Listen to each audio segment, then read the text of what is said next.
നിങ്ങളിൽ ശ്രദ്ധിച്ചിട്ടുണ്ടോ, നമ്മൾ ആദ്യം ബൈബിൾ കോളേജിൽ നിന്ന് ഇറങ്ങുമ്പം സുവി എന്ന് പറഞ്ഞു, സുവി ചേസ് ജോസഫ്, അത് ഏറ്റവും ലോവർ ഗ്രേഡാണ് സുവിശേഷകൻ. അത് മൂത്ത് കഴിയുമ്പോൾ പാവിരിക്കും, സെറ്റിൽ അയാൾ. കുറച്ചുകൂടെ മൂത്ത് കഴിയുമ്പം റവ. അങ്ങനെയാണ് ഇതിൻ്റെ ഓർഡർ പ്രോഗ്രഷൻ. അപ്പോൾ ഈ സുവി എന്നുള്ളത് ഏറ്റവും താഴെ ആയതുകൊണ്ട് ഞാൻ ഓർക്കുന്നുണ്ട്, പണ്ട് ഒരു കഥ ഞാൻ കേട്ടത്, ഹല്ലേലിയ മാഗസിനകത്തൊരു ഡയറക്ടർ ഉണ്ടാക്കുമായിരുന്നു, ഈ ആൾക്കാരുടെ പേരും ഒക്കെ ആയിട്ട്, പാസ്റ്റർമാരുടെ. അപ്പോൾ ഒരു പാസ്റ്റർക്ക് ഓർഡിനേഷൻ കിട്ടിക്കഴിഞ്ഞാൽ അന്ന് രാത്രി 11 മണിക്ക് ഓർഡിനേഷൻ ഒക്കെ ഇട്ടിട്ട് പുള്ളി ഹല്ലേലിയയുടെ ഓഫീസിൽ ഒന്ന് നോക്കിയത് അവിടെ ആരുമില്ല. എന്നിട്ട് സ്ലിപ്പ് പുള്ളി എഴുതിയിട്ടു, രാത്രി 12 ആലോചിച്ചു എൻ്റെ പേരിൻ്റെ മുമ്പിലുള്ള സുവി മാറ്റി അത് ആക്കി മാറ്റണം അത്യാവശ്യമായിട്ട്. പുള്ളി എത്ര നാൾ സുവി ആയിട്ട് കഷ്ടപ്പെട്ടെന്നറിയോ? അപ്പോൾ പുള്ളിക്കൊരു മാനം കിട്ടുന്ന പരിപാടിയാണ് എന്ത്, ഈ സുവിശേഷകനെ സപ്രസ് ചെയ്തതോടുകൂടി 2 സാധനങ്ങൾ സഭയിൽ നിന്ന് അപ്രത്യക്ഷമായി. എന്താണെന്നറിയോ? സുവിശേഷകൻ പോയ വഴിക്ക് എന്തൊക്കെയാണെന്ന് പറയാം? ഭൂതങ്ങൾ പോകുന്ന പരിപാടി, രോഗികൾ സൗഖ്യമാകുന്നവർ രണ്ടും പോയി. ഇത് രണ്ടും അവരുടെ കയ്യിരുന്ന സാധനങ്ങളായിരുന്നു. ഭൂതങ്ങൾ സഭയ്ക്കകത്താണോ വെളിയിലാണോ എന്ന് ചോദിച്ചാൽ ഇപ്പം പറയാൻ പറ്റില്ല, പക്ഷേ അത് വെളിയിലാണ് കാണേണ്ടത്.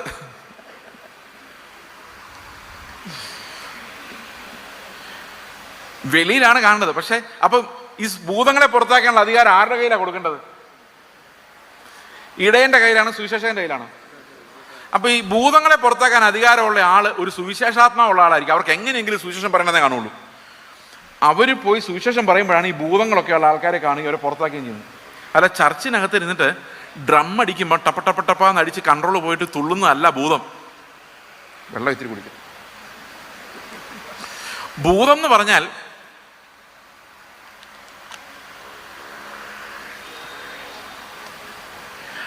ഈ ഭൂതത്തെ പുറത്താക്കുക എന്ന് പറഞ്ഞു കഴിഞ്ഞാൽ അത് സുവിശേഷം പറയുമ്പം അത് ഇളകുക എന്ന് പറഞ്ഞാൽ സഹിക്കാൻ പറ്റത്തില്ല.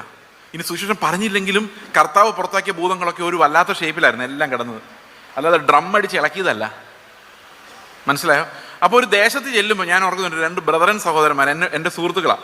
അവർ ഒരു വീട്ടിൽ ചെന്നപ്പോൾ അവിടെ ഭൂതം ഇളകി. കാരണം ഈ ബ്രദറുകാർ ഭൂതം ഇളകുക എന്ന് പറഞ്ഞു കഴിഞ്ഞാൽ അവർക്ക് ഭയങ്കര എന്താ ചെയ്യേണ്ടതെന്ന് അറിയാൻ മേല. അപ്പോൾ ഒരു ബ്രദറുകാരൻ പറഞ്ഞു നമുക്ക് പോകാൻ രക്ഷപ്പെടാമെന്ന്, കാരണം ഈ ഭൂതം എന്ത് ചെയ്യുമെന്ന് അറിയാൻ മേല, ഒരു പേടിയായിരുന്നു. അപ്പോൾ മറ്റേ പുള്ളി പറഞ്ഞു പാസ്റ്റർമാർ പുറത്താക്കുന്ന കണ്ടിട്ടുണ്ട്, നമുക്കൊന്ന് ട്രൈ ചെയ്യാമെന്ന് പറഞ്ഞു. പുള്ളി യേശുവിൻ്റെ നാമത്തിൽ പോന്ന് പറഞ്ഞ ഉടനെ ആ ഭൂതം അങ്ങ് പോയി. ഒരു ഭയങ്കര അനുഭവമായിരുന്നു. കാരണം സുവിശേഷ പ്രവൃത്തി ചെയ്യുമ്പോഴേ ഇത് വരുന്നത്. ഈ സുവിശേഷ വേലയ്ക്ക് ഇറങ്ങുമ്പം അവിടെയാണ് ഈ ഭൂതങ്ങളെ, രോഗികളെയും, ഞാൻ ഇത്തിരി മുമ്പ് പറഞ്ഞില്ലേ രോഗം വന്ന് മരിച്ചാൽ നമുക്ക് എന്നാ കുഴപ്പം, അങ്ങ് പോയാൽ പോരെന്ന്. പക്ഷെ നമ്മൾ പോയാലും കുഴപ്പമില്ല, ഈ വഴി കിടക്കുന്നവരുണ്ടല്ലോ, നമ്മൾ സുവിശേഷം പറയുമ്പോൾ അവിടെ രോഗിയായിരിക്കുന്നവൻ അങ്ങനെ പോകാൻ വിടാൻ പറ്റില്ല. അവൻ പോകുന്ന എവിടെ ആയിരിക്കും? അവനെയാണ് സൗഖ്യമാക്കി. ഈ രോഗശാന്തി, ഭൂതങ്ങളിൽ നിന്നുള്ള വിടുതൽ എന്നൊക്കെ പറയും നടക്കേണ്ടത് സഭയ്ക്ക് വെളിയില്ല, സഭയ്ക്ക് അകത്തല്ല. അതൊരു കൺവെൻഷൻ സ്റ്റേജിലല്ല നടക്കേണ്ടത്. അതൊക്കെ സുവിശേഷകരുടെ കയ്യിൽ നടന്നു പോകേണ്ട കാര്യങ്ങളാണ്. സ്വപ്നങ്ങളില്ലാത്ത, ലോകത്തിൽ ഒരു സ്വപ്നവും ഇല്ലാത്തൊരു മിഷണറി ഉണ്ടാകുമോ? വേണ്ട. ലോകത്തിൽ ഒരു സ്വപ്നവും ഇല്ലാത്ത, ഒരു വീട് വെച്ച് താമസിക്കണം, സെറ്റിൽ ആവണം എന്ന് ആഗ്രഹമില്ലാത്തൊരു പാസ്റ്റർ ഉണ്ടാവുമോ? പൗലോസ് പറഞ്ഞ പോലെ പാനീയാഗമായി ഞാൻ അർപ്പിക്കപ്പെടുന്നു എന്ന് പറയാൻ പറ്റുന്ന ശുശ്രൂഷകരുണ്ടാകുമോ? നമ്മുടെ സഭയിൽ ഉണ്ടാകുമോ? ഈ കർത്താവ് പ്രമാണിക്കാൻ കൽപ്പിച്ചതൊക്കെ നമ്മൾ എങ്ങനെ പ്രമാണിക്കും?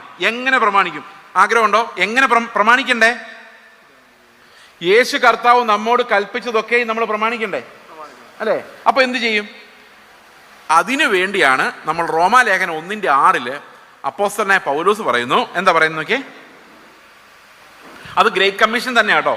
കർത്താവ് ശിഷ്യന്മാരോട് മത്തായിയുടെ സുവിശേഷം 28:20 പറഞ്ഞ അതേ കാര്യം പൗലോസ് റോമാലേഖനം 1:6 പറയുന്നു. എങ്ങനെ പറയുന്നു? ഞങ്ങൾ അവന്റെ നാമത്തിനായി സകല ജാതികളുടെയും ഇടയിൽ വിശ്വാസത്തിന് അനുസരണം വരുത്തേണ്ടതിന്. അപ്പൊ എങ്ങനെ അനുസരണം വരുള്ളൂ? ഈ കർത്താവ് കൽപ്പിച്ചിരിക്കുന്ന കാര്യങ്ങളുടെ അനുസരണം എങ്ങനെ മാത്രമേ വരുള്ളൂ? വിശ്വാസത്തിലൂടെ മാത്രമേ വരുള്ളൂ. അവിടെ എന്താ എഴുതിയിരിക്കുന്നത്? എൻ്റെ ഉള്ളിൽ കർത്താവ് തന്നിരിക്കുന്ന വിശ്വാസത്തിന് അനുസരണം വരേണ്ടതിന്. അപ്പം അപ്പോസ്തലന്മാരുടെ ഉദ്ദേശം എന്താ? അപ്പോസ്തലന്മാർ ഈ ലേഖനങ്ങളെല്ലാം എഴുതിയതിൻ്റെ ഉദ്ദേശം എന്താ? കർത്താവ് കൽപ്പിച്ച കൽപ്പനകളെ നമ്മോട് കൽപ്പിച്ചതൊക്കെയും പ്രമാണിക്കാൻ തക്കവണ്ണം ഞാൻ വിശ്വാസമുള്ളവനായി മാറണം. ഞാൻ മാത്രമല്ല, ലോകത്തിലെ സകല ജാതികളിലും ശരിയായ വിശ്വാസം ഉണ്ടാവുകയും അത് അനുസരണമായി മാറുകയും വേണം. മനസ്സിലാവുന്നുണ്ടോ? യോഹന്നാന്റെ സുവിശേഷം 15:12. യോഹന്നാൻ 15:12 വായിക്കാം. ഞാൻ നിങ്ങളെ സ്നേഹിച്ചിരിക്കുന്നത് പോലെ നിങ്ങളും തമ്മിൽ തമ്മിൽ സ്നേഹിക്കണമെന്നാകുന്നു എന്റെ കൽപ്പന. അടുത്ത വാക്യം. എങ്ങനെയാ സ്നേഹിക്കുന്നേ? അടുത്ത വാക്യം. സ്നേഹിതർക്ക് വേണ്ടി ജീവനെ കൊടുക്കുന്നതിലും അധികമുള്ള സ്നേഹം ആർക്കുമില്ല. അപ്പൊ നമ്മളോട് കർത്താവ് ആവശ്യപ്പെടുന്ന ഒറ്റ കൽപ്പന എന്താ?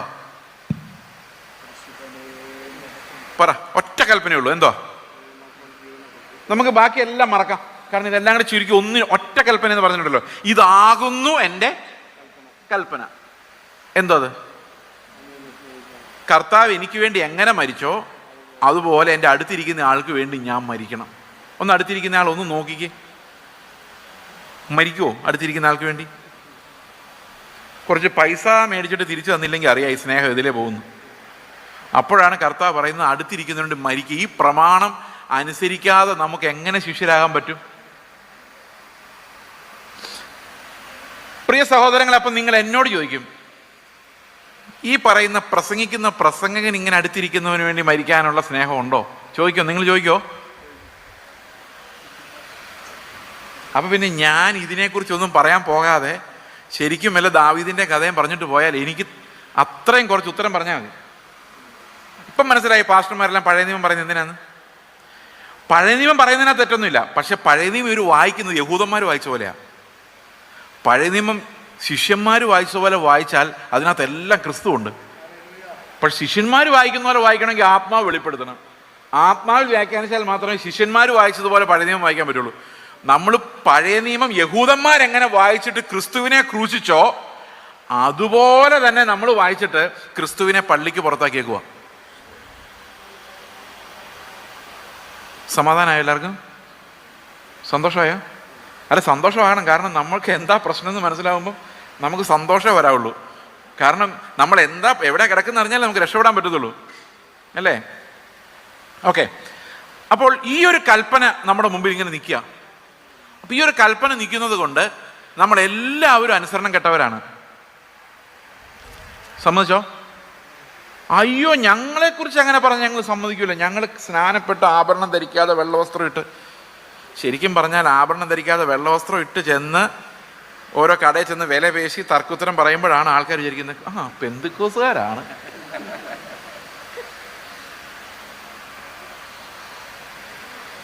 തിരിച്ചാ ഇപ്പൊ വർക്ക് ചെയ്യുന്നത്, മറിച്ചല്ല. ആഭരണമൊന്നും ഇടാതെ കല്യാണം ആലോചിക്കാൻ ചെല്ലുമ്പം ഈ കല്യാണം ആലോചിക്കുന്നുണ്ടോ? പെന്തിക്കോസുകാർ കല്യാണം ആലോചിക്കുന്നത്. ഇപ്പൊ കല്യാണം ആലോചിക്കുന്നതിന് ഏറ്റവും പ്രധാനപ്പെട്ട കാര്യം ഗൾഫിലോ അമേരിക്കയിലോ പോകാൻ, ഗൾഫൊന്നും വേണ്ട, ഇപ്പം UK എവിടെയെങ്കിലും പോകാനുള്ള ചാൻസ് ഉള്ളവരെയാണ് ഇന്ന് മാർക്കറ്റിൽ ഏറ്റവും. ആഭരണം ഇല്ല, പക്ഷെ ബാക്കി എല്ലാ മോഹങ്ങളോട് ഇരിപ്പുണ്ട്. ജീവനത്തിൻ്റെ പ്രതാപം, കൊതി, ലോകത്തോടുള്ള അസാമാന്യമായ കൊതി. ഞാൻ വിചാരിച്ചിട്ട് ലോകത്തിൽ ഏറ്റവും വലിയ അത്യാഗ്രഹികൾ നമ്മൾ വിശ്വാസികളാണ്. കാരണം നമുക്ക് എന്തും ചെയ്തു തരാൻ കഴിവുള്ളൊരു ദൈവമുണ്ട്. പിന്നെ ആശിക്കുന്നതിന് എന്നാ കുഴപ്പം? ബാക്കിയുള്ളവർക്ക് അങ്ങനൊരു ദൈവം ഇല്ലാത്തതുകൊണ്ട് ഒരുത്തനവിടെ ഇരുന്നുകൊണ്ട് ആഗ്രഹിക്കുന്നൊരു പരിധിയുണ്ട്. കാരണം അവന് തന്നെ അറിയാം എനിക്ക് ഇത്രയും കപ്പാസിറ്റി ഉള്ളൂ, ഇത്ര ആഗ്രഹിക്കും. പക്ഷെ നമുക്ക് അങ്ങനെയല്ല. നമുക്ക് ദൈവം നമ്മളെ ഇങ്ങനെ സുഖിപ്പിക്കാൻ വേണ്ടി ഇരിക്കുന്ന ഒരാളായതുകൊണ്ട്, എന്ത് ചോദിച്ചാലും തരുന്ന ദൈവമായതുകൊണ്ട് അത്യാഗ്രഹം എന്ന് പറഞ്ഞാൽ നമുക്ക് മതിയാകാത്ത രീതിയിലാണ് വളരുന്നത്. വീടൊന്നും ചെറുതൊന്നും പോരാ, വണ്ടിയൊന്നും ചെറുതൊന്നും പോരാ, ഇത് പിള്ളേരുടെ ഭാവി എന്ന് പറഞ്ഞാൽ ചെറിയ ശമ്പളമൊന്നും പോരാ, എല്ലാം ഭയങ്കര മോഹങ്ങളാണ്. കാരണം ദൈവം ഭയങ്കര ശക്തനാണല്ലോ. തരട്ടെന്ന്, എൻ്റെ ആഗ്രഹം എല്ലാം തീർത്ത് തരട്ടെന്ന്. ചുമ്മാ. അപ്പോൾ ഉപദേശമില്ല എന്നുള്ളത് കൊണ്ട് അപ്പോൾ ഒരു ചോദ്യം വരിക. ഈ ഒരു ചോദ്യത്തിലാണ് നമ്മൾ നിൽക്കുന്നത്. എങ്ങനെയാണ് മിഷണറിമാരൊരു സഭയിൽ ഉണ്ടാകുന്നത്? മിഷണറിമാരുണ്ടാകത്തതിൻ്റെ ഒരു കാരണം ഞാൻ പറഞ്ഞത് എന്താണെന്നറിയോ? എന്താ പറഞ്ഞേ? പ്രത്യാശയില്ല. പ്രത്യാശയില്ലെങ്കിൽ നമ്മൾ എന്തിനാണ് കർത്താവിൻ്റെ വേലയ്ക്ക് വേണ്ടി ആളെ കൂട്ടുന്നത്? മോഹങ്ങൾ മാത്രമേ ഉള്ളൂ. അതുകൊണ്ട് ഇന്ന് ശുശ്രൂഷയിൽ ഇറങ്ങുന്നവർ മുഴുവൻ മോഹങ്ങളുടെ കച്ചവടമാണ്.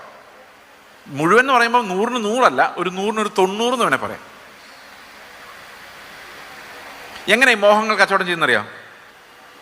പണ്ട് കാലത്ത് ഈ സൈക്കിളിലൊക്കെ നടന്നിട്ട്, ഞങ്ങളുടെ ചെറുപ്പകാലത്ത് ഈ മൂവിയുടെ ഫിലിംസ് ഉണ്ടല്ലോ, പൊട്ടിപ്പോയ ഫിലിമുകൾ കണ്ടിട്ടുണ്ടോ? അവസാനം റീല് അതിങ്ങനെ ഒരു ഇതിനകത്ത് ചുറ്റിയിട്ട് നമ്മളെ ഓടിച്ച് കാണിക്കും. ഒരു മെഷീനുണ്ട് അതിന്. അപ്പം മൂവി പോലെ കാണാം. ഇത് കാണാൻ വേണ്ടി ആൾക്കാരിങ്ങനെ റോഡിൽ നിൽക്കും, പൈസ മേടിച്ച് ഇമാര് ചെയ്യും. തന്നെ ചെറിയ ഒരു സാധനം വാങ്ങിക്കാനും കിട്ടും, അത് വെച്ച് ഇങ്ങനെ കാണാം. അപ്പം ഞാനിങ്ങനെ ഇരിക്കുക, മിഷണറി ആയിട്ട് പോകണം, ഏത് ദേശത്ത് പോകണം, എവിടെയാണ് കർത്താവിനെ കുറിച്ച് ഒട്ടും കേട്ടിട്ടില്ലാത്ത സ്ഥലത്ത് പോകണം എന്നൊക്കെ ആലോചിച്ചുകൊണ്ടിരിക്കുമ്പോഴാണ് ഈ പ്രവാചകൻ വരുന്നത്. പ്രവാചകൻ വന്ന് തലയിലോട്ട് കൈവച്ചിട്ട് പറയുന്നത് എന്നാന്നറിയോ? നിന്നെ ഞാൻ തണുപ്പുള്ള ദേശത്തേക്ക്, അതേതാന്ന് മനസ്സിലായല്ലോ, തണുപ്പുള്ള ദേശത്താണ് കാശ് കൂടുതലുള്ളത്, മാമോൻ കൂടുതലുള്ളത് കണ്ടിരിക്കുന്നു. നീ എയറോപ്ലെയിനിൽ കയറി പോകുന്നു. അപ്പോൾ ഇവനിങ്ങനെ സ്വപ്നം കാണുമോ? ഓ, അതാണോ ദൈവത്തിന് എന്നെക്കുറിച്ചുള്ള പ്ലാൻ? എന്നാൽ പിന്നെ അങ്ങനെ ആയിക്കോട്ടെ. ഇതാണ് ഈ സ്വപ്നം കാണൽ എന്ന് പറയുന്നത്. ഈ മോഹം നമ്മുടെ ഉള്ളിൽ ജനിപ്പിക്കുക. ഞങ്ങളുടെ ചർച്ചിലെ ഒരു ദൂരദേശത്ത്, ഇന്ത്യക്കൊക്കെ വെളിയിൽ ഒരു ക്രിസ്ത്യാനികൾ ഒട്ടും ഇല്ലാത്തൊരു ദേശത്ത് വർക്ക് ചെയ്ത ഒരു മിഷണറി ഒരു കുട്ടിയുണ്ട്. ഈ കുട്ടിയുടെ ഒരു പ്രവാചകൻ പറഞ്ഞാണ്, നിന്നെക്കുറിച്ച് പ്രാർത്ഥിച്ചപ്പോൾ 2000 പേരുള്ള ഒരു സദസ്സിൽ നീ ഇംഗ്ലീഷിൽ വർഷിപ്പ് ലീഡ് ചെയ്യുന്ന ഞാൻ കണ്ടു. അപ്പോൾ ഇനി ആ കൊച്ചെന്തായിരിക്കും സ്വപ്നം കാണുന്നത്? ഇതിനാണ് സ്വപ്നങ്ങളുടെ കച്ചവടം. മോഹങ്ങൾ കച്ചവടം ചെയ്യുക. ആ മോഹങ്ങൾ നമ്മൾ വാങ്ങിക്കുന്നു, പൈസ കൊടുത്ത് വിടുന്നു. ഇതാണ് പരിപാടി. മോഹങ്ങൾ നടന്നില്ലെങ്കിലും കുഴപ്പമില്ല. ആ 5 മിനിറ്റ് നമ്മൾ ആ റീല് കണ്ടല്ലോ, അതിൻ്റെ ഒരു ആശ്വാസം. 5 മിനിറ്റ് എയറോപ്ലെയിനിൽ കയറിയല്ലോ, അതിൻ്റെ ഒരു ആശ്വാസം. അത് കാണിച്ചു തന്നയാൾക്ക് പൈസ കൊടുക്കുക, പോവുക. എൻ്റെ അടുത്തും ഈ ആൾക്കാർ വന്നിട്ടുണ്ട്. കർത്താവിൻ്റെ അടുത്ത് വരെ പോയിട്ടുണ്ട്. നീ ഒന്ന് ചാടിക്കോ, ഇപ്പം എല്ലാവർക്കും കാണാം, മിറക്കിൽ കണ്ടാൽ നിൻ്റെ പുറകെ ആൾക്കാർ വന്നോളൂ, നീ വലിയ ശുശ്രൂഷകനായി മാറും. എന്നോടൊരാൾ പറഞ്ഞാണ്, 200 പേരോട് സംസാരിക്കുന്ന നിങ്ങൾ 2000 പേരോട് സംസാരിക്കുന്ന തലത്തിലേക്ക് ദൈവം നിങ്ങൾ ഉയർത്താൻ പോകും. അപ്പം നമ്മുടെ എല്ലാ ഉള്ളിൽ ഈ അത്യാഗ്രഹം ഉണ്ടായി. അപ്പോൾ ആരുമില്ലാത്ത സിറിയയിലേക്കോ ആരുമില്ലാത്ത ഏതെങ്കിലും കുടുസ സ്ഥലത്തേക്ക് പോകാൻ എനിക്ക് തോന്നുന്നു. ഈ 2000 പേരുടെ വാഗ്ദത്തം കിടക്കുമല്ലേ. 2000 ആരാ? ഇതേ മലയാളികൾ, എത്ര കേട്ടാലും മതിയാകാത്ത മലയാളികൾ. അവർ പിന്നെ വന്ന് കേൾക്കുമെന്ന്. അതിനു വേണ്ടി എന്നെ ഉയർത്തുക ദൈവം. ഇത് എവിടത്തെ എന്താണ് ഈ പറഞ്ഞു വരുന്നത്? അപ്പൊ പ്രത്യാശയ്ക്ക് പകരം മോഹങ്ങൾ കൊടുത്തത് കൊണ്ട് മിഷണറി എന്ന് പറഞ്ഞൊരു മൈൻഡ് പോലും ഇല്ല. ഞാൻ ഈ ഇവിടെ ഇന്ത്യയിൽ വന്ന മിഷണറിമാരെ കുറിച്ചൊരു പരാമർശം ഉണ്ടായതുകൊണ്ട് ഞാൻ പറയാണ്. CSIക്കാർ, ചർച്ച് ഓഫ് ഇംഗ്ലണ്ടിൻ്റെ മിഷണറീസ് ഒത്തിരി പേരിവിടെ വന്നിട്ടുണ്ട്. ഇന്നത്തെ CSI നോക്കിയിട്ട് കാര്യമില്ല. പക്ഷെ അന്നത്തെ കാലത്ത് ബാപ്റ്റിസ്റ്റുകാരും CSIക്കാർ, ഇംഗ്ലണ്ടുകാർ, ചർച്ച് ഓഫ് ഇംഗ്ലണ്ട് ഒത്തിരി മിഷണറിമാരെ അയച്ചിട്ടുണ്ട്. അപ്പോൾ ഈ ചർച്ച് ഓഫ് സൗത്ത് ഇന്ത്യയുടെ, അതായത് CSIയുടെ പാട്ടുപുസ്തകത്തിനകത്ത് ഞാനൊരു പാട്ട് കാണുകയാണ് കഴിഞ്ഞ ദിവസം, പഴയൊരു പാട്ടുപുസ്തകത്തിനകത്ത്. അതിനകത്തൊരു രോഗികളെ സന്ദർശിക്കുമ്പോൾ പാടേണ്ട പാട്ടെന്നും പറഞ്ഞുകൊണ്ട് ഒരു പാട്ടുണ്ട്. ഈ പാട്ട് ഞാൻ വായിച്ച് ശരിക്കും ഞാൻ ഞെട്ടിപ്പോയി. എങ്ങനെ ആ പാട്ട് എങ്ങനെയാണെന്നറിയോ? അതിനകത്ത് കർത്താവ് ഇങ്ങോട്ട് സംസാരിക്കുന്ന പോലെ കർത്താവ് പറയാണ്, രോഗവും ദുഃഖവും പ്രയാസവും ഈ ലോകം നിൻ്റേതല്ല എന്ന് കാണിക്കാൻ നീ എൻ്റെ അടുത്തേക്ക് വരാൻ വേണ്ടി ഞാൻ നിനക്കയക്കുന്ന ദൂതന്മാരാണ്. ഇതാ ഈ രോഗിയുടെ അടുത്ത് എന്ന് പറയുന്നുണ്ട്. അടുത്തത്, നീ വിശുദ്ധീകരിക്കപ്പെട്ടില്ലെങ്കിൽ നിനക്ക് അനുസരിക്കാൻ പറ്റത്തില്ല. നിന്റെ വിശുദ്ധീകരണമാണ് നിന്റെ അനുസരണം. എന്നിട്ട് പറയാണ്, ക്രൂശിൽ നിനക്ക് വേണ്ടി രക്തം ചൊരിഞ്ഞ് വേദന സഹിച്ച് മരിച്ച എന്നെ നീ ഓർത്തുകൊള്ളുക, അപ്പോൾ നിന്റെ മനസ്സിന് സ്വസ്ഥത ലഭിക്കും. രോഗിയോട് ചെന്ന് പാടുന്നതാണ്. അവസാനത്തെ സ്റ്റാൻസാണ് ഞെട്ടിപ്പിച്ച് കളയുന്നത്. എന്നാണെന്നറിയാം? ഒരു നാൾ നീ തേജസ്സോടെ എൻ്റെ മുമ്പിൽ നിൽക്കും, അന്ന് നിന്റെ ശരീരത്തിൽ രോഗമോ ദുഃഖമോ പ്രയാസമോ ഉണ്ടാവുകയില്ല. രോഗിയായി കിടക്കുന്നയാൾ നീ ഒരു 50 വർഷം കൂടെ ജീവിക്കും എന്നല്ല അവർ പാടിയിട്ട് പോകുന്നേ, മരിച്ചാൽ അവിടെ കാണാമെന്ന് പറഞ്ഞാൽ അന്തക്കാലം. അപ്പോൾ മിഷണറിമാരുണ്ടാകുമ്പോൾ അവർക്കറിയാം പോകുമ്പോൾ ചിലപ്പോൾ 1 വർഷമൊക്കെ ജീവിക്കുള്ളൂ, സാരമില്ല എന്നും പറഞ്ഞുകൊണ്ടാണ് പോകുന്നവർ. അത് എന്തുകൊണ്ടാണ് പോകുന്നതെന്ന് ചോദിച്ചു കഴിഞ്ഞാൽ ഈ ജീവൻ അത്ര വിലയേറിയതായി എണ്ണാത്തത് കൊണ്ടാണ്. ഞങ്ങളുടെ സഭയിൽ നിന്ന് 10ഓളം മിഷണറിമാർ, അതിൽ കൂടുതലുണ്ട്, മിഷണറിമാരായിട്ട് പല സ്ഥലത്ത് പോയിട്ടുണ്ട്. ഇന്ത്യയിൽ വർക്ക് ചെയ്യുന്ന മിഷണറിമാരെ കുറിച്ചല്ല ഞാൻ പറയുന്നത്, ഇന്ത്യക്ക് വെളിയിൽ. ഇവരെ ആരെയും ഞാൻ പറഞ്ഞു വിട്ടല്ല, ഞാൻ കാരണം പോയതുമല്ല. അതിനകത്ത് എനിക്കൊരു ചെറു വിരലിൻ്റെ പങ്കാളിത്തം പോലും ഇല്ല. അവർ പോകാൻ കാരണം അവർ മരണഭയത്തെ ജയിച്ചു എന്നുള്ളതുകൊണ്ട് മാത്രമാണ്. ഒടുക്കത്തെ ശത്രുവായ മരണഭയം, ആ മരണഭയം നമ്മളിൽ നീങ്ങാതെ ഒരു മിഷണറി ഉണ്ടാവില്ല. കാരണം ഡിട്രീഷ് ബോൺഹോഫർ പറഞ്ഞ പോലെ കർത്താവ് ഒരാളെ വിളിക്കുമ്പോൾ വരിക ഞാൻ നിന്നെ മുതലാളിയാക്കാം എന്നല്ല, വരിക മരിക്കുക എന്നാണ് ആ വിളി. അപ്പൊ വരിക മരിക്കുക എന്നുള്ള വിളി കേൾക്കാത്ത ഒരാൾക്ക് ഒരിക്കലും മിഷണറി ആയിട്ട് പോകാൻ സാധിക്കത്തില്ല. അപ്പോൾ അന്നത്തെ കാലത്ത് എങ്ങനെ മിഷണറിമാരുണ്ടായി? നമ്മൾ സാധാരണ ഒരു പാട്ട് എപ്പോഴും പാടാറുണ്ടല്ലോ, ആകർഷിക്ക എന്നെ പ്രിയ രക്ഷക നീ മരിച്ച ക്രൂശിങ്കൽ. ആ പാട്ട് കേട്ടിട്ടുണ്ടോ? കേട്ടിട്ടില്ല? ഓക്കെ, അത് സാധാരണയൊക്കെ പാടാറുള്ള പാട്ടാണ്. അതിനകത്തുണ്ട് ഒരു സ്റ്റാൻസ, അത് മലയാളികൾ വെട്ടിക്കളഞ്ഞു. മലയാളത്തിലോട്ട്, ഇംഗ്ലീഷ് പാട്ട് മലയാളത്തിലോട്ട് ഡ്രോമി നീറർ നീറർ, ആ പാട്ടിൻ്റെ മലയാളമാണ് ഞാൻ പറഞ്ഞത്. ഇംഗ്ലീഷിലുണ്ടെന്ന മലയാളത്തിലില്ല, ഒരു സ്റ്റാൻസ വെട്ടിക്കളഞ്ഞത്. എന്നിലേക്ക് നിന്നെ ആകർഷിപ്പാനായി രോഗമാം നിൻ ദൂതനെ എന്നിലേക്ക് അയച്ച നിനക്ക് സ്തോത്രം എന്നൊരു വാക്യമുണ്ട്, അത് അവർ കട്ട് ചെയ്ത് കളഞ്ഞു. പ്രിയ സഹോദരങ്ങളെ, രോഗം വരുന്ന മാറട്ടെ, കുഴപ്പമില്ല. മാറിയില്ലെങ്കിൽ അവിടെ വെച്ച് കാണാൻ എന്താണ് ഇത്ര പ്രശ്നം? അതിനാരും സ്തോത്രം പറയത്തില്ല. കാരണം അവിടെ കാണാമെന്നുള്ളത് ഒരു ശാപമായിട്ടാണ് ഇന്ന് ആൾക്കാർ കാണുന്നത്.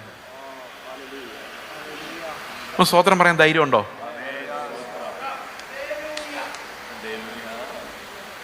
പോയാ പോട്ടെ, എങ്ങോട്ട് പോകാനാ? കർത്താവിൻ്റെ അടുത്തോട്ടല്ലേ പോകുന്നത് അല്ലേ? അതായി പ്രശ്നം. പോകുന്നത് എങ്ങോട്ടെന്ന് അറിയാൻ വയ്യാതെ എങ്ങനെ. അപ്പൊ ഒരു കാരണം ഞാൻ പറഞ്ഞത്, ഈ പ്രത്യാശ എന്താക്കി മാറ്റി? മോഹങ്ങളാക്കി മാറ്റി. ഇനി അടുത്ത പറയാൻ പോകുന്നത്, നിങ്ങൾക്ക് എല്ലാവർക്കും എന്നോട് ചിലപ്പം ദേഷ്യം ഉണ്ടാകുമായിരിക്കും, കുഴപ്പമില്ല. ഈ ശുശ്രൂഷയുടെ കാര്യം പറയുമ്പം 5 തരം ശുശ്രൂഷകളെ കുറിച്ച് നമ്മൾ പറയുന്നുണ്ട് അല്ലേ? 5 തരം ശുശ്രൂഷകളെ കുറിച്ച് പറയുന്നുണ്ട്. എന്തൊക്കെയാണ്? അപ്പോസ്തലൻ, പ്രവാചകൻ, പിന്നെ ആരാ? സുവിശേഷകൻ, ഇടയൻ, ഉപദേഷ്ടാവ്. ഇതൊരു ഓർഡറിലാണ് പറഞ്ഞിരിക്കുന്നത്. അപ്പോസ്തലികമായ ശുശ്രൂഷകൾ, അതായത് ഏതെങ്കിലും ഒരു ആരും ഇല്ലാത്തൊരു സ്ഥലത്ത് പോയി ശുശ്രൂഷിച്ച് തുടങ്ങി അവരെ നമ്മൾ അപ്പോസ്തലന്മാരെന്നൊക്കെ വിളിക്കാറുണ്ട്. പക്ഷെ അവരാരും യേശുക്രിസ്തുവിൻ്റെ 12 ശിഷ്യന്മാരെ പോലെ, പൗലോസിനെ പോലുള്ള അപ്പോസ്തലന്മാരല്ല. കാരണം അവർക്ക് ഈ ലേഖനം എഴുതി നമുക്ക് തരാനുള്ള അധികാരം ഉണ്ടായിരുന്നു. ചർച്ചിൻ്റെ ഫൗണ്ടേഷനായി മാറാനുള്ള അധികാരം അപ്പോസ്തലന്മാർക്കുണ്ടായിരുന്നു. അതുപോലെ തന്നെ പ്രവാചകന്മാർ.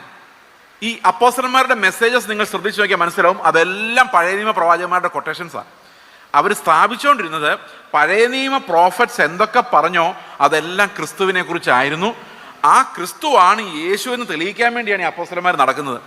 അപ്പോൾ അതാണ് സഭയുടെ ഫൗണ്ടേഷൻ. എല്ലാ സഭയിലും അപ്പോസ്തലനും പ്രവാചകനും ഉണ്ടാകണം നിർബന്ധമില്ല. നമ്മുടെ പുതിയ നിയമ പ്രവാചകന്മാരുണ്ട്, അത് എല്ലാ സഭകളിലും ഉണ്ടാകണം. പക്ഷേ ഈ പഴയ നിയമ പ്രോഫറ്റ്സ് ഇനി ഉണ്ടാകത്തില്ല. ഓക്കെ, ഇനി നിങ്ങൾ ശ്രദ്ധിച്ച് നോക്കിയാൽ ശുശ്രൂഷകളായിട്ട് അപ്പോൾ 3 കാര്യങ്ങൾ നമുക്ക് എസെൻഷ്യലായിട്ടൊരു സഭയിൽ വേണമെന്ന് നിർബന്ധം പിടിക്കാം. ഒന്ന് സുവിശേഷകൻ, മറ്റൊന്ന് ഇടയൻ, ഉപദേഷ്ടാവ്. ഇതിൻ്റെ ഓർഡർ എന്താണ്? ആദ്യം അപ്പോസ്തലൻ, പ്രവാചകൻ, പിന്നെ സുവിശേഷകൻ, ഇടയൻ, ഉപദേഷ്ടാവ്. അപ്പോൾ സുവിശേഷകന്റെ പണി എന്തോ? സുവിശേഷകന്റെ പണി എന്തോ? സുവിശേഷം പറയാ.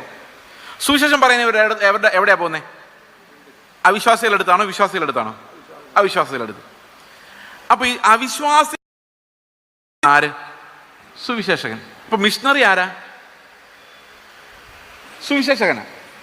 ഇപ്പൊ മിഷണറി അല്ലെങ്കിൽ സുവിശേഷകൻ എന്ന് പറയുന്നത്, ഒരു സുവിശേഷകനും മിഷണറിയും തമ്മിലുള്ള വ്യത്യാസം എന്താണെന്ന് വെച്ച് കഴിഞ്ഞാൽ, ഒരു സുവിശേഷകൻ അതാത് ജീവിത സാഹചര്യങ്ങളിൽ ചുറ്റുമുള്ളവരുടെ സുവിശേഷം പറയുമ്പോൾ, ഒരു മിഷണറി ഒരു സംസ്കാരം വിട്ട്, ദേശം വിട്ട് അപരിചിതമായൊരു സംസ്കാരത്തിലേക്ക് പോയി സുവിശേഷം പറയാൻ വേണ്ടി മുഴുവൻ സമർപ്പിക്കുന്ന ഒരാളെയാണ് നമ്മൾ മിഷണറി എന്ന് പറയുന്നത്.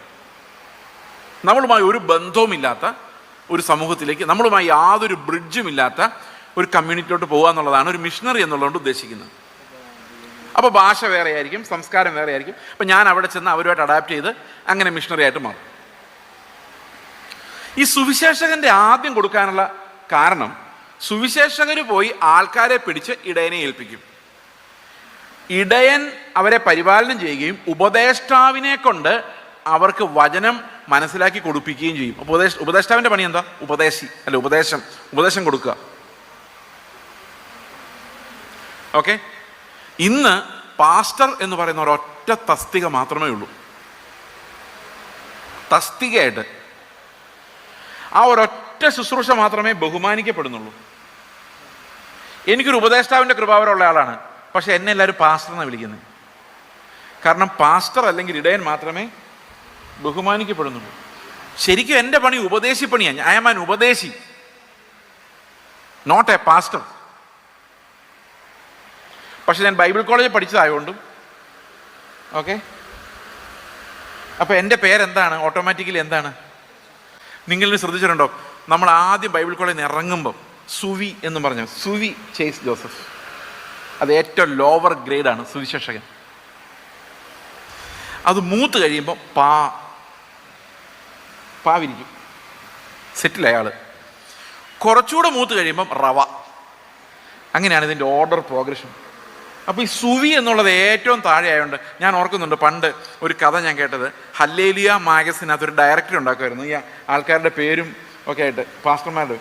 അപ്പോൾ ഒരു പാസ്റ്റർക്ക് ഓർഡിനേഷൻ കിട്ടിക്കഴിഞ്ഞാൽ അന്ന് രാത്രി 11 മണിക്ക് ഓർഡിനേഷൻ കിട്ടിയിട്ട് പുള്ളി ഹല്ലേലിയയുടെ ഓഫീസിൽ ഒന്ന് നോക്കി ചെയ്ത് അവിടെ ആരുമില്ല.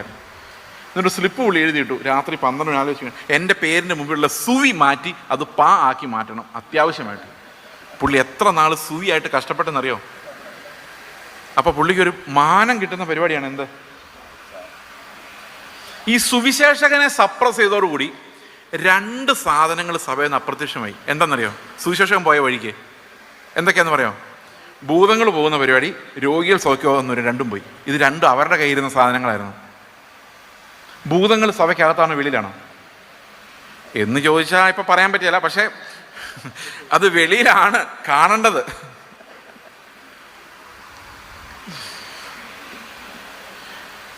വെളിയിലാണ് കാണേണ്ടത്. പക്ഷെ അപ്പം ഈ ഭൂതങ്ങളെ പുറത്താക്കാനുള്ള അധികാരം ആരുടെ കയ്യിലാണ് കൊടുക്കേണ്ടത്?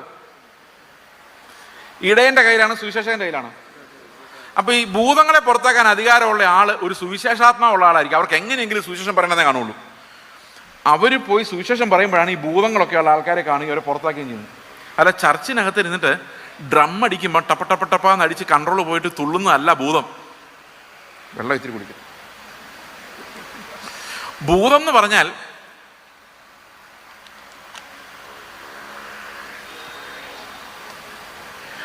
ഈ ഭൂതത്തെ പുറത്താക്കുക എന്ന് പറഞ്ഞു കഴിഞ്ഞാൽ അത് സുവിശേഷം പറയുമ്പം അത് ഇളകുക എന്ന് പറഞ്ഞാൽ സഹിക്കാൻ പറ്റത്തില്ല.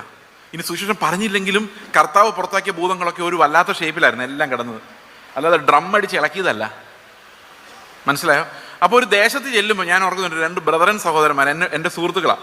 അവർ ഒരു വീട്ടിൽ ചെന്നപ്പോൾ അവിടെ ഭൂതം ഇളകി. കാരണം ഈ ബ്രദറുകാർ ഭൂതം ഇളകുക എന്ന് പറഞ്ഞു കഴിഞ്ഞാൽ അവർക്ക് ഭയങ്കര എന്താ ചെയ്യേണ്ടതെന്ന് അറിയാൻ മേല. അപ്പോൾ ഒരു ബ്രദറുകാരൻ പറഞ്ഞു നമുക്ക് പോകാൻ രക്ഷപ്പെടാമെന്ന്, കാരണം ഈ ഭൂതം എന്ത് ചെയ്യുമെന്ന് അറിയാൻ മേല, ഒരു പേടിയായിരുന്നു. അപ്പോൾ മറ്റേ പുള്ളി പറഞ്ഞു പാസ്റ്റർമാർ പുറത്താക്കുന്ന കണ്ടിട്ടുണ്ട്, നമുക്കൊന്ന് ട്രൈ ചെയ്യാമെന്ന് പറഞ്ഞു. പുള്ളി യേശുവിൻ്റെ നാമത്തിൽ പോന്ന് പറഞ്ഞു. ഉടനെ ആ ഭൂതം അങ്ങ് പോയി. ഒരു ഭയങ്കര അനുഭവമായിരുന്നു. കാരണം സുവിശേഷ പ്രവൃത്തി ചെയ്യുമ്പോഴേ ഇത് വരുന്നത്. ഈ സുവിശേഷ വേലയ്ക്ക് ഇറങ്ങുമ്പം അവിടെയാണ് ഈ ഭൂതങ്ങളെ, രോഗികളെയും, ഞാൻ ഇത്തിരി മുമ്പ് പറഞ്ഞില്ലേ രോഗം വന്ന് മരിച്ചാൽ നമുക്ക് എന്നാ കുഴപ്പം, അങ്ങ് പോയാൽ പോരെന്ന്. പക്ഷെ നമ്മൾ പോയാലും കുഴപ്പമില്ല. ഈ വഴി കിടക്കുന്നവരുണ്ടല്ലോ, നമ്മൾ സുവിശേഷം പറയുമ്പോൾ അവിടെ രോഗിയായിരിക്കുന്നവൻ അങ്ങനെ പോകാൻ വിടാൻ പറ്റില്ല. അവൻ പോകുന്ന എവിടെ ആയിരിക്കും? അവനെയാണ് സൗഖ്യമാക്കി. ഈ രോഗശാന്തി, ഭൂതങ്ങളിൽ നിന്നുള്ള വിടുതൽ എന്നൊക്കെ പറയും നടക്കേണ്ടത് സഭയ്ക്ക് വെളിയില, സഭയ്ക്കകത്തല്ല. അതൊരു കൺവെൻഷൻ സ്റ്റേജിലല്ല നടക്കേണ്ടത്. അതൊക്കെ സുവിശേഷകരുടെ കയ്യിൽ നടന്നു പോകേണ്ട കാര്യങ്ങളാണ്. എത്രവർക്ക് മനസ്സിലായി ഞാൻ പറയുന്നത്? അപ്പൊ കൃപാവരങ്ങൾ ഒതുക്കപ്പെട്ടു. കൃപാവരങ്ങളിലുള്ള ശുശ്രൂഷകളില്ല. ഇന്ന് ഓർഡിനേഷൻ സർട്ടിഫിക്കറ്റ് വെച്ചുള്ള ശുശ്രൂഷകളേ ഉള്ളൂ. പ്രിയ സഹോദരങ്ങളെ, ഇന്ന് ബൈബിൾ കോളേജിൽ നിന്ന് വെളിയിറങ്ങുന്നവരിൽ ചിലർ സുവിശേഷകരായിരിക്കാം, ചിലർ ഇടയന്മാരായിരിക്കാം, ചിലർ ഉപദേഷ്ടാക്കന്മാരായിരിക്കാം. പക്ഷെ അവർക്ക് ആ ശുശ്രൂഷകൾ എന്താണെന്ന് പോലും അറിയില്ല. ഞാൻ ആന്ധ്രയിൽ മിഷണറി ആയിട്ട് പോയി. അവിടെ 8 വർഷം കഴിഞ്ഞപ്പം, 10 വർഷമാണ് ആകെ ഉണ്ടായിരുന്നത്. 8-9 വർഷം വരെ ഞാൻ വിചാരിച്ചിരുന്നത് മിഷണറി എന്ന് പറഞ്ഞു കഴിഞ്ഞാൽ എല്ലാ പണിയും ചെയ്യുന്ന ആളെന്നായിരുന്നു. അതായത് ഒരു സഭ തുടങ്ങിക്കഴിഞ്ഞാൽ സഭയുടെ അക്കൗണ്ട് തൊട്ട്, സഭ നടത്തിപ്പ് തൊട്ട്, ടീച്ചിങ് തൊട്ട്, സുവിശേഷ വേല തൊട്ട്. അപ്പം അങ്ങനെ ഇരിക്കെ വേറൊരു മിഷണറി ഫാമിലി ഞങ്ങളോട് വന്നു. ആ മിഷണറി എന്നോട് ചോദിച്ചു, ചേസ് ബ്രദറിൻ്റെ യഥാർത്ഥ കോളിങ് എന്തോ? ഞാൻ പറഞ്ഞു ഇതല്ല, അങ്ങനെയല്ല, ഒരു അവയവം, ഒരു കോളിങ് ഉണ്ടായിരിക്കും. അതെന്താ? ഞാൻ അവിടെ ഇരുന്ന് ആലോചിച്ചപ്പോൾ എനിക്ക് മനസ്സിലായി, പഠിപ്പിക്കാനാണ് എന്നെ വിളിച്ചേക്കുന്നത്, ഉപദേഷ്ടാവാണ്, വചനത്തിൻ്റെ വെളിച്ചമാണ്, വെളിപ്പാടാണ് എനിക്ക് തരുന്നത്. അപ്പം ഞാൻ അന്ന് തീരുമാനിച്ചു, വചനം പഠിപ്പിക്കുക എന്നുള്ളതല്ലാതെ വേറൊരു പണിയും ഞാൻ ചെയ്യത്തില്ല. അങ്ങനെ തീരുമാനിച്ച് എറണാകുളത്ത് സഭയൊക്കെ കൂടി വന്നപ്പം ഞാൻ പാസ്റ്ററായിട്ടിരിക്കത്തില്ല. ഉള്ളി എന്നോട് ദൈവം ഏൽപ്പിച്ചേക്കുന്ന കാര്യം വചനം പ്രസംഗിക്കുക എന്നുള്ളത് മാത്രമാണ്. അപ്പം ഞാൻ പ്രാർത്ഥിച്ചു, കർത്താവേ, ഒരു സഭ വേണമെങ്കിൽ ഇടയൻ വേണം. അതിന് ബൈബിൾ കോളേജിൽ നിന്ന് ട്രെയിൻഡ് ആയിട്ടുള്ള ആൾക്കാരല്ല, അങ്ങയുടെ കൃപാവരമുള്ള, ഇടയ ശുശ്രൂഷ വരമുള്ള ആളുകൾ വേണം. വേണ്ടേ? അപ്പൊ ദൈവം അങ്ങനെ വരമുള്ളവരെ അയച്ചു. അത് കഴിഞ്ഞപ്പോൾ ഞാൻ പ്രാർത്ഥിച്ചു, കർത്താവെ, ഇടയനുമായി ഉപദേഷ്ടാവുമായി ഇനി സുവിശേഷം പറയാൻ പോകാൻ വേണ്ട ആൾക്കാർ വേണം. അപ്പോൾ കർത്താവ് അതുപോലെ റാഡിക്കൽ, അതായത് നമുക്ക് ചിന്തിക്കാൻ പോലും പറ്റാത്ത റാഡിക്കൽ തോട്ട്സ് ഉള്ള മിഷണറിമാരെ ഞങ്ങളുടെ ചർച്ചിലേക്ക് അയച്ചു. ഇതെല്ലാം ദൈവം ഓരോരോ അവയവങ്ങളെ വെച്ച് പണിയുകയായിരുന്നു. പ്രിയ സഹോദരങ്ങളെ, കുറച്ച് പഴയ നിയമം മാത്രം പ്രസംഗിക്കാൻ അറിയാവുന്ന, അല്ലെങ്കിൽ 1-2 അധ്യായങ്ങൾ ബൈബിളിൽ മാത്രം അറിയാവുന്ന ഞാൻ മിഷണറിയുമാണ്, ഈവാഞ്ചലിസ്റ്റുമാണ്, പ്രവാചകനുമാണ്, സുവിശേഷകനുമാണ്. വേറെ ആരെക്കൊണ്ട് ഒരു ശുശ്രൂഷയും ചെയ്യിപ്പിക്കാത്ത അവസ്ഥയായി കഴിഞ്ഞാൽ നമ്മുടെ സഭയിൽ ഒരു കൃപാവരങ്ങളും ജ്വലിക്കുകയില്ല, നമ്മുടെ പിള്ളേരെയും കൊണ്ട് ഒരു ഉപയോഗവും ഉണ്ടാവുകയില്ല, അവരിൽ ഉറങ്ങിക്കിടക്കുന്ന ഒരു കാര്യവും വെളിലോട്ട് വരിക പോലുമില്ല. അതുകൊണ്ട് ദൈവത്തിൻ്റെ ആത്മാവ് നമ്മൾ പറയുമ്പം ദൈവത്തിൻ്റെ ആത്മാവ് കൃപാവരങ്ങളെ സഭയിൽ നൽകുമെന്നും, നൽകുമോ, കൊടുക്കുമോ, കൊടുക്കുമെന്ന് നമുക്ക് വിശ്വാസം ഉണ്ടാകണം. അങ്ങനെയാണെങ്കിലേ വേറൊരാൾക്ക് ഉപദേഷ്ടാവിൻ്റെ വരമുണ്ടോ നമുക്കറിയില്ല. ഓക്കെ, അപ്പോൾ രണ്ടാമത്തെ പ്രധാനപ്പെട്ട വിഷയം എന്ന് പറയുന്നത് എന്താണ്? ഒന്നാമത്തെ വിഷയം ഞാൻ എന്താ പറഞ്ഞത്? പ്രത്യാശ ഇല്ലാതെ പോയി, അതുകൊണ്ട് നമുക്ക് മിഷണറിമാരായിട്ട് പോകാൻ പറ്റുന്നില്ല. രണ്ടാമത്, സുവിശേഷകൻ എന്ന് പറയുന്ന ഒരു വർഗം തന്നെ വംശനാശം വന്ന അവസ്ഥയിലായിപ്പോയി. അങ്ങനെ ഒരു കൂട്ടരേ ഇന്നില്ല. സുവിശേഷം പറയാൻ പോകുന്ന ആളുകൾ ഇന്നില്ല, അത്ഭുതങ്ങൾ നടക്കുന്നില്ല, അല്ലേ? ഞങ്ങൾ പ്രസംഗിക്കുമ്പോൾ ആൾക്കാർ പറയാം അവരൊക്കെ ബ്രദറുകാരെ പോലെ, ഇവരിങ്ങനെ വചനം ഇങ്ങനെ പറഞ്ഞുകൊണ്ടിരിക്കുക, അല്ലേ? അങ്ങനെ പറയുന്നത്. എന്നെക്കുറിച്ച് എല്ലാവരും പറയുന്നത് ബ്രദറുകാരനാണ്. എന്താ കാരണം എന്നറിയോ? വചനം പറയുന്ന എല്ലാം ബ്രദറുകാരാണോ? കഴിഞ്ഞ ദിവസം ഒരു പാസ്റ്റർ പ്രസംഗിച്ചതാണ്. 1 കൊരിന്ത്യ ലേഖനം 4-ാം അധ്യായത്തിൽ ഒരു വാക്യമുണ്ട്, വചനത്തിലല്ല, 4-ാം അധ്യായത്തിൽ 20-ാം വാക്യം. ഇതൊന്ന് ഇതിൻ്റെ പോകുന്ന വഴി നമുക്കൊന്ന് ഓടിച്ചിട്ടൊന്ന് നോക്കാം. 4:20. ദൈവരാജ്യം വചനത്തിലല്ല ശക്തിയിൽ അത്രയാകുന്നു. അവർ പറഞ്ഞെന്നറിയോ? നിങ്ങളിങ്ങനെ വചനം പ്രസംഗിച്ചുകൊണ്ടൊന്നും കാര്യമില്ല, ഞങ്ങൾ കൈ വീശുമ്പോഴാണ് ആൾക്കാർ വീഴുന്നത്. അപ്പൊ ആർക്കാ ശക്തി? ഞാൻ കൈ വീശ ഒന്നും സംഭവിക്കത്തില്ല, കണ്ടോ? ഊതിയാൽ ഒന്നും സംഭവിക്കും. ഞാനിങ്ങനെ വചനം പറയുള്ളൂ. അപ്പൊ അവർ ഊതിയാലോ കൈ വീശാലോ എന്ത് സംഭവിക്കും? ആൾക്കാരെല്ലാം ദാ പോകുന്നു, ഒരു അടി 50 അടി പുറകോട്ട്, മുമ്പോട്ട് വരികയല്ല കേട്ടോ, എല്ലാം പുറകോട്ടാ പോകുന്നു. അപ്പൊ ശക്തി ആർക്കാണ്? അവർക്കാണ്. ഈ വചനം എന്താ പറഞ്ഞേക്കുന്നറിയോ? തൊട്ടുമുമ്പുള്ള വാക്യത്തിൽ പറഞ്ഞേക്കുന്നത് എന്താണെന്നറിയോ? 4:19 കർത്താവിനിഷ്ടമെങ്കിൽ, ചിലർ ചീർത്തിരിക്കുന്നു, കർത്താവിനിഷ്ടമെങ്കിൽ വേഗം നിങ്ങളുടെ അടുക്കൽ വന്ന്, ചീർത്തിരിക്കുന്നവരുടെ വാക്കല്ല, ശക്തി തന്നെ കണ്ടറിയും. അവരുടെ വാക്കിനെ കുറിച്ചാണ് പറയുന്നത്. അത് ഇംഗ്ലീഷിൽ പറയുമ്പം അവരുടെ ടോക്ക് എന്ന് എഴുതിയിരിക്കുന്നത്, വചനം എന്നല്ല. വചനം എന്ന് മലയാളത്തിൽ ട്രാൻസ്ലേറ്റ് ചെയ്തിരിക്കുന്ന. അവിടെ കുറേ പേര് കൊരിന്ത് സഭ പറയുന്നുണ്ടായിരുന്നു, പൗലോസ് പോയി, ഇനി പൗലോസ് ഒന്നും ഈ നാട്ടിലോട്ട് വരത്തില്ല, അവൻ വലിയ വലിയ സഭകൾ സ്ഥാപിച്ചു പോയി, ഇനി നമുക്ക് അപ്പല്ലോസിൻ്റെ വിഭാഗമായിട്ട് പോകാം. അപ്പോൾ വേറെ കുറേ ആൾക്കാർ പറയും വേണ്ട, ഞാൻ പൗലോസിൻ്റെ ആൾ തന്നെയാണ്. അപ്പോൾ വേറെ അടുത്തും പറയും ഇവന്മാരെയൊക്കെ വിടും, ഒന്നാമത്തെ ആൾ പത്രോസാണ്, ഞാൻ കേഫാവിൻ്റെ. ഇങ്ങനെ പറഞ്ഞുകൊണ്ടിരിക്കുന്ന ആൾക്കാർ അവിടെ ഉള്ളത് കൊണ്ട് പൗലോസ് പറയാണ്, ചില ആളുകൾ ചീർത്തിരിക്കുന്നു, എന്നാൽ ദൈവം അനുവദിച്ചാൽ ഞാനവിടെ വരും. ചീർത്തിരിക്കുന്നവരുടെ വചനമല്ല, ദൈവത്തിൻ്റെ ശക്തിയാണെന്നറിയും. അതിനകത്ത് ഒരു വചനം എടുത്താണ് ഇവർ തട്ടിക്കൊണ്ടിരിക്കുന്നത്. അപ്പോൾ രണ്ടാമത്തെ പ്രധാനപ്പെട്ട കാര്യം എന്ന് പറഞ്ഞത്, എന്തുകൊണ്ട് മിഷണറിമാർ ഉണ്ടാകുന്നില്ല, എന്തുകൊണ്ട് സുവിശേഷകൻ അപ്രത്യക്ഷനായി? സുവിശേഷകൻ ഇല്ലെങ്കിൽ പിന്നെ എന്തില്ല? മിഷണറി ഇല്ല. മനസ്സിലായോ? കാരണം ഓരോ മിഷണറിയും ഒരു സുവിശേഷകനാണ്.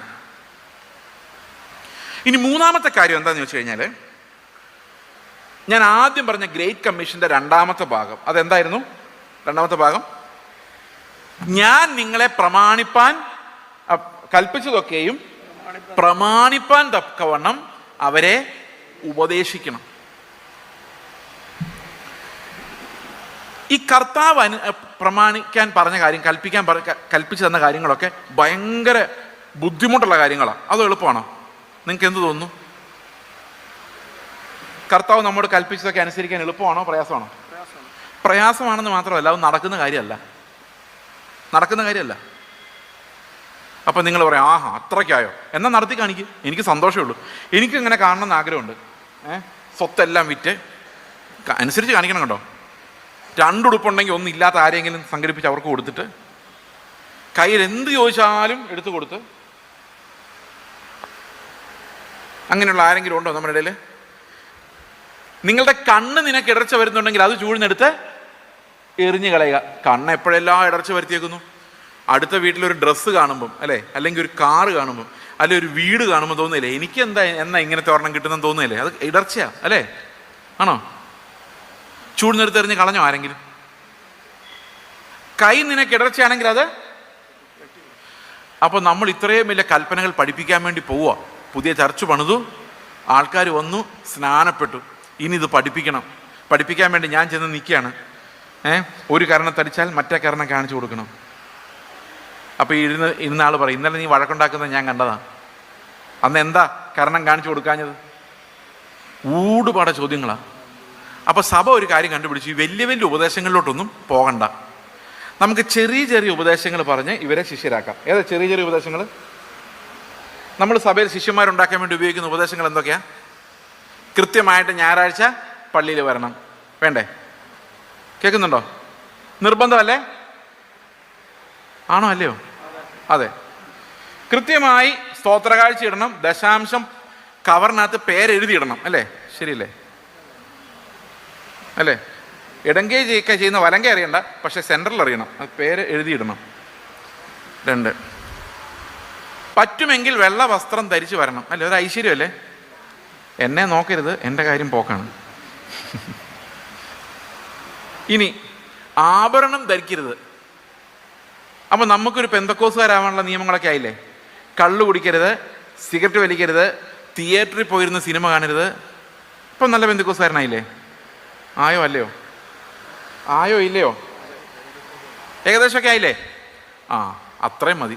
അപ്പം കർത്താവ് എന്നോട് കൽപ്പിച്ചതൊക്കെ അനുസരിപ്പാൻ തക്കവണ്ണം പ്രമാണിപ്പാൻ അത് തൽക്കാലം നോക്കണ്ട. അത് തൽക്കാലം നമ്മൾ അതിൻ്റെ കുറച്ച് താഴെയുള്ളൊരു നീതി വെച്ച് സെറ്റിലായി.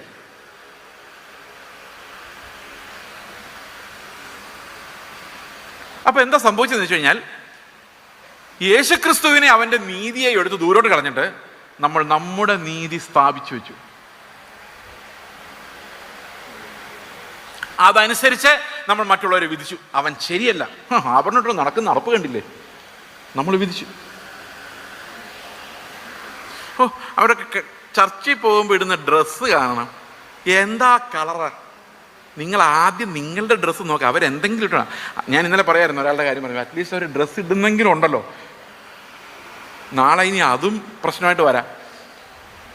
ഇങ്ങനെയുള്ള നീതി വെച്ച് നമ്മൾ മറ്റുള്ളവർ അളന്നു തൂക്കി ഞാൻ ഒഴിച്ച് ലോകത്തുള്ള സകലർക്കും കുറവുണ്ടെന്ന് കണ്ടുപിടിച്ചു.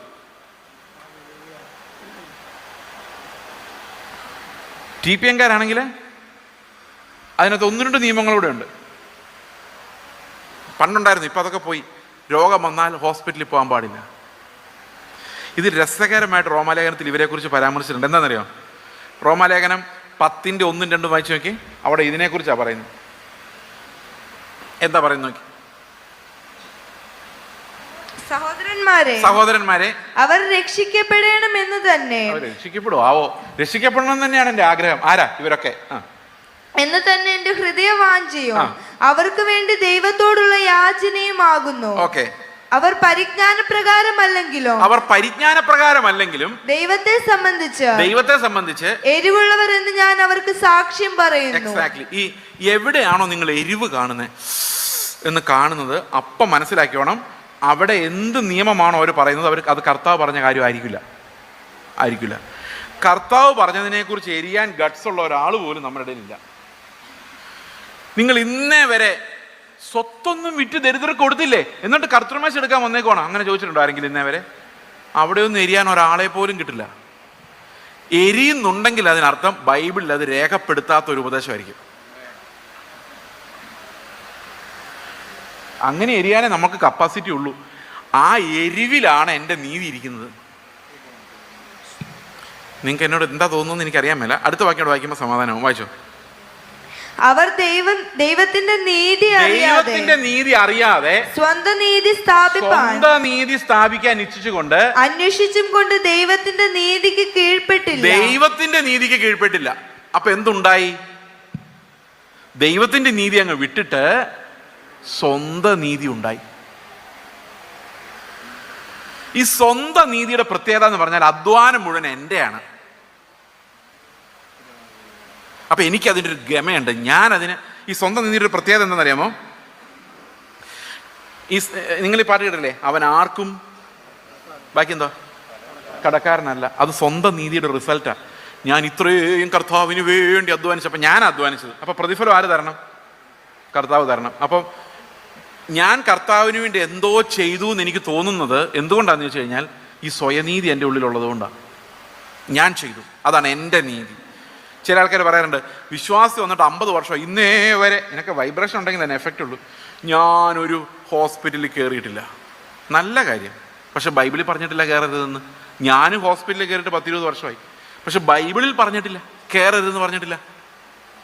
അപ്പോൾ എരിവ് കൂടും, അവിടെ എരിവ് കൂടും. മനസ്സിലായോ? അത് എൻ്റെ നീതിയാണ്, അത് ഞാൻ സ്ഥാപിച്ചേ പറ്റൂ. ഓക്കെ, അപ്പോൾ സ്വന്തം നീതി സ്ഥാപിക്കാൻ ഇച്ഛിച്ചുകൊണ്ട് നമ്മളെല്ലാവരും, അത് പെന്തക്കോസ്ത് സഭ മാത്രമല്ല, ലോകത്തിലെ കാത്തലിക് ചർച്ച് ആയാലും ലോകത്തിലെ ഏത് സഭയായാലും സത്യോപദേശം അവിടെ പഠിപ്പിക്കുന്നില്ലെങ്കിൽ അത് സ്വന്തം നീതി മാത്രമേ സ്ഥാപിക്കുകയുള്ളൂ. കർത്താവിനെ വിട്ടുകളയും, പതുക്കെ കർത്താവിനെ വിട്ടുകളയും. നിങ്ങൾ ഏത് സഭയെ നോക്കിയാലും അത് കാണാം. പതുക്കെ യേശു കർത്താവിൻ്റെ ടീച്ചിങ്സും സെർമൺ ഓൺ ദ മൗണ്ട് പുതിയ നിയമം മുഴുവൻ അപ്രത്യക്ഷമാവും. അപ്പം നിങ്ങൾ ചോദിക്കും, ഇതൊക്കെ പറയാൻ എളുപ്പമാ പാസ്റ്ററെ, നിങ്ങളെന്നോ ഒന്ന് കാണിച്ചതാ, ഇത് ജീവിച്ച് കാണിച്ചതാ. പക്ഷേ എനിക്ക് ജീവിച്ച് കാണിച്ചു തരാനുള്ള കപ്പാസിറ്റി ഇല്ല. ശ്രദ്ധിക്കുന്നുണ്ടോ എന്നെ? ഇനി ഞാൻ ജീവിച്ച് കാണിക്കുമെന്ന് വിചാരിച്ചോ, അതിനകത്തും പ്രോബ്ലം ഉണ്ട്. ഞാൻ നിങ്ങളോട് പറയാണ്, സഹോദരങ്ങളെ, നിങ്ങളെല്ലാവരും വിശുദ്ധ ജീവിതം നയിച്ചില്ലെങ്കിൽ നിങ്ങൾ നരകത്തിൽ പോകും. ഞാൻ നിങ്ങളോട് പറയാമെന്ന് വിചാരിച്ചു. അപ്പം ഞാൻ ചെയ്ത ആളായോണ്ടാണല്ലോ അങ്ങനെ പറയുന്നത്. ഓക്കെ, അപ്പം നിങ്ങൾ എന്നോട് തിരിച്ചൊരു ചോദ്യം ചോദിക്കുക, പാസ്റ്റർ സ്വർഗത്തിൽ പോവോ? അപ്പം ഞാൻ എന്ത് പറയും? ഞാൻ പോകും. എന്തുകൊണ്ടാ? വിശുദ്ധ ജീവിതം നയിക്കുന്നുണ്ട്. അപ്പം നിങ്ങൾക്ക് ഇനി സ്വർഗത്തിൽ പോകാൻ ആരെ പോലെ ആയാൽ മതി? അപ്പം സ്വർഗത്തിൽ പോകാനുള്ള വഴി ആരാ? ഇനി ആരാ? ഞാനാണ്. ക്രിസ്തു ചെയ്തോ പറഞ്ഞ ഒന്നും ഞാൻ അനുസരിച്ചിട്ടില്ല. പക്ഷെ എൻ്റെ നീതി സ്ഥാപിച്ചിട്ട് ഞാൻ നീതിമാനായിട്ട് ആ നീതി നിങ്ങളുടെ തലയിൽ വെച്ചിട്ട് നിങ്ങളുടെ പറയാണ് എന്നെപ്പോലായാലേ സ്വർഗത്തിൽ പോകുള്ളൂ. അത് സുവിശേഷം കറക്റ്റാണോ? ഇതാണ് സ്വയനീതിയുടെ സ്പിരിറ്റ് എന്ന് പറയുന്നത്. വ്യാപരിക്കുന്ന മുഴുവൻ ഇതാ. അപ്പം നിങ്ങൾ പിന്നെ എന്നോടൊരു ചോദ്യം ചോദിക്കാം, ഈ കർത്താവ് പ്രമാണിക്കാൻ കൽപ്പിച്ചതൊക്കെ നമ്മൾ എങ്ങനെ പ്രമാണിക്കും? ആഗ്രഹമുണ്ടോ? എങ്ങനെ പ്രമാണിക്കണ്ടേ? യേശു കർത്താവ് നമ്മോട് കൽപ്പിച്ചതൊക്കെ നമ്മൾ പ്രമാണിക്കണ്ടേ? അല്ലേ? അപ്പൊ എന്ത് ചെയ്യും? അതിനു വേണ്ടിയാണ് നമ്മൾ റോമാലേഖനം 1:6 അപ്പോസ്തലനായ പൗലോസ് പറയുന്നു. എന്താ പറയുന്നത് നോക്കിയേ? അത് ഗ്രേറ്റ് കമ്മീഷൻ തന്നെ കേട്ടോ. കർത്താവ് ശിഷ്യന്മാരോട് മത്തായിയുടെ സുവിശേഷം 28:20 പറഞ്ഞ അതേ കാര്യം പൗലോസ് റോമാലേഖനം 1:6 പറയുന്നു. എങ്ങനെ പറയുന്നു? ഞങ്ങൾ അവന്റെ നാമത്തിനായി സകല ജാതികളുടെയും ഇടയിൽ വിശ്വാസത്തിന് അനുസരണം വരുത്തേണ്ടതിന്. അപ്പൊ എങ്ങനെ അനുസരണം വരുള്ളൂ? ഈ കർത്താവ് കൽപ്പിച്ചിരിക്കുന്ന കാര്യങ്ങളുടെ അനുസരണം എങ്ങനെ മാത്രമേ വരുള്ളൂ? വിശ്വാസത്തിലൂടെ മാത്രമേ വരുള്ളൂ. അവിടെ എന്താ എഴുതിയിരിക്കുന്നത്? എൻ്റെ ഉള്ളിൽ കർത്താവ് തന്നിരിക്കുന്ന വിശ്വാസത്തിന് അനുസരണം വരേണ്ടതിന്. അപ്പം അപ്പോസ്തലന്മാരുടെ ഉദ്ദേശം എന്താ? അപ്പോസ്തലന്മാർ ഈ ലേഖനങ്ങളെല്ലാം എഴുതിയതിൻ്റെ ഉദ്ദേശം എന്താ? കർത്താവ് കൽപ്പിച്ച കൽപ്പനകളെ നമ്മോട് കൽപ്പിച്ചതൊക്കെയും പ്രമാണിക്കാൻ തക്കവണ്ണം ഞാൻ വിശ്വാസമുള്ളവനായി മാറണം. ഞാൻ മാത്രമല്ല, ലോകത്തിലെ സകല ജാതികളിലും ശരിയായ വിശ്വാസം ഉണ്ടാവുകയും അത് അനുസരണമായി മാറുകയും വേണം. മനസ്സിലാവുന്നുണ്ടോ? അപ്പൊ ഫെയ്ത്ത് എങ്ങനെയാണ് അനുസരണമായി മാറുന്നത്? ഞാനത് വളരെ ചുരുക്കമായിട്ട് നിങ്ങളോട് പറയാം. എങ്ങനെയാണ് ഈ ഫെയ്ത്ത് അനുസരണമായി മാറുന്നത്? അവിടെയാണ് നമ്മുടെ ക്രിസ്ത്യൻ ലൈഫ് ആരംഭിക്കുന്നത്. വിശ്വാസം നമുക്ക് അനുസരണമായി മാറണം. ഓക്കെ, ഇത് നമുക്ക് റോമാലേഖനം 3-ാം അധ്യായത്തിന്റെ 19-ാം വാക്യം വായിക്കാം. 19-ാം വാക്യം. ന്യായപ്രമാണം പറയുന്നത് എല്ലാ ന്യായപ്രമാണത്തിന് കീഴിലുള്ളവരോട് പ്രസ്താവിക്കുന്നു എന്ന് നാം അറിയുന്നു. അങ്ങനെ ഏതു വായും അടഞ്ഞ് സർവ്വലോകവും ദൈവസന്നിധിയിൽ ശിക്ഷായോഗ്യമായി തീരേണ്ടതിനത്രേ. ഓക്കെ. അപ്പോൾ ഈ ന്യായപ്രമാണം ഞാൻ നിങ്ങളുടെ മുമ്പിൽ പറഞ്ഞു. ദൈവത്തിന്റെ പ്രമാണം എന്തായിരുന്നു? ആ പ്രമാണം ഞാൻ നിങ്ങളെ സ്നേഹിച്ചതുപോലെ നിങ്ങളും പരസ്പരം സ്നേഹിക്കണമെന്നാകുന്നു എൻ്റെ കൽപ്പന. അപ്പോൾ ഇത് കേട്ട് കഴിയുമ്പോൾ ഞാൻ നേരത്തെ പറഞ്ഞ വരയുണ്ടല്ലോ, നമ്മുടെ നീതി അല്ലേ, ക്രിസ്തുവിൻ്റെതല്ലാത്തൊരു നീതി സ്ഥാപിക്കുന്ന കാര്യം ഞാൻ പറഞ്ഞില്ലേ. അവരെല്ലാം അതുവരെ വിചാരിച്ചുകൊണ്ടിരുന്നത് എന്തോ, ഞങ്ങൾ നീതിമാന്മാരാണ്, അവരാരും നീതിമാന്മാരല്ല. അങ്ങനെയല്ലേ ചിന്തിച്ചുകൊണ്ടിരുന്നത്.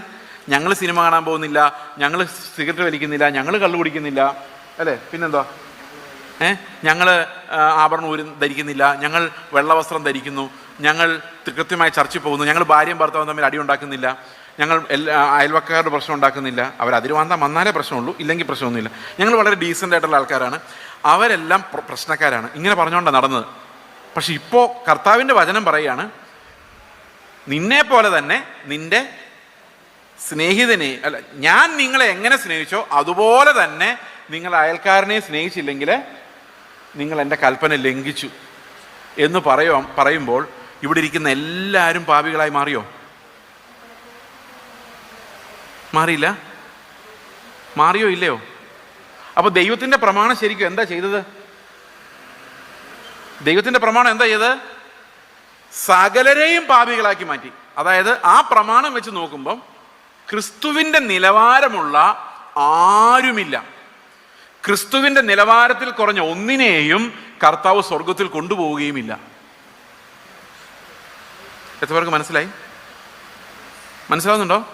അപ്പൊ സ്വർഗത്തിൽ പോകണമെങ്കിൽ നമുക്ക് ആരുടെ നിലവാരം വേണം? ക്രിസ്തുവിൻ്റെ നിലവാരം വേണം. പക്ഷെ ക്രിസ്തുവിൻ്റെ നിലവാരമുള്ള ഒരാളും ഈ കൽപ്പനകളുടെ അനുസരണം കൊണ്ട് ഉണ്ടാകുന്നില്ല. അതായത് ആവരണം ഊരിയത് കൊണ്ടോ മോഹങ്ങൾ മാറിയോ? എവിടെ മോഹങ്ങൾ മാറി? മോഹങ്ങൾ തുടങ്ങിയിട്ടേ ഉള്ളൂ. അത് പോയാൽ പോയി, വേറെ 100,000 കാര്യങ്ങളുണ്ട്. ഓക്കെ, ഇങ്ങനെയുള്ള കാര്യങ്ങളാൽ എന്ത് സംഭവിക്കുന്നില്ല? ദൈവത്തിൻ്റെ നിലവാരം, ക്രിസ്തുവിൻ്റെ നിലവാരത്തിലേക്ക് പോകാൻ നമുക്ക് ഇതുകൊണ്ടൊന്നും സാധിക്കില്ല. അതുകൊണ്ട് പൗലോസ് പറയുകയാണ്, ഇതുവരെ തുറന്നിരുന്ന നമ്മുടെ വായി, നമ്മളെ നാട്ടുകാരുടെ മുഴുവൻ പറഞ്ഞുകൊണ്ടിരുന്നത് നിങ്ങളൊന്നും ശരിയല്ല ഞങ്ങളെപ്പോലെ ആകുക, നിങ്ങളൊന്നും ശരിയല്ല ഞങ്ങളെപ്പോലെ ആകുക. ഇപ്പം പുതിയ കൽപ്പന വന്നപ്പോൾ എന്ത് സംഭവിച്ചു? അവരും കണക്കാ, നമ്മളും കണക്കാ. ഓൾ ആർ മാത്തമാറ്റിക്സ് എന്ന് വന്നു. റോമാലേഖനം 1-ാം അധ്യായത്തിൽ പാപങ്ങളുടെ ഒരു ലിസ്റ്റ് പറഞ്ഞിട്ടുണ്ട്, മരണയോഗ്യമായ പാപങ്ങൾ. അതിനകത്ത് അസൂയയുണ്ട്, അത്യാഗ്രഹമുണ്ട്, പിണക്കം വരെയുണ്ട്. ഒന്ന് സൂക്ഷിച്ചു നോക്കിയാൽ നമ്മുടെ എല്ലാ ഹൃദയത്തിൽ ഒളിഞ്ഞിരിക്കുന്ന ഈ സാധനങ്ങളെല്ലാം നമ്മളെ കൊല്ലാൻ, നരകത്തിലിടാൻ ശക്തിയുള്ള സാധനങ്ങളാണ്.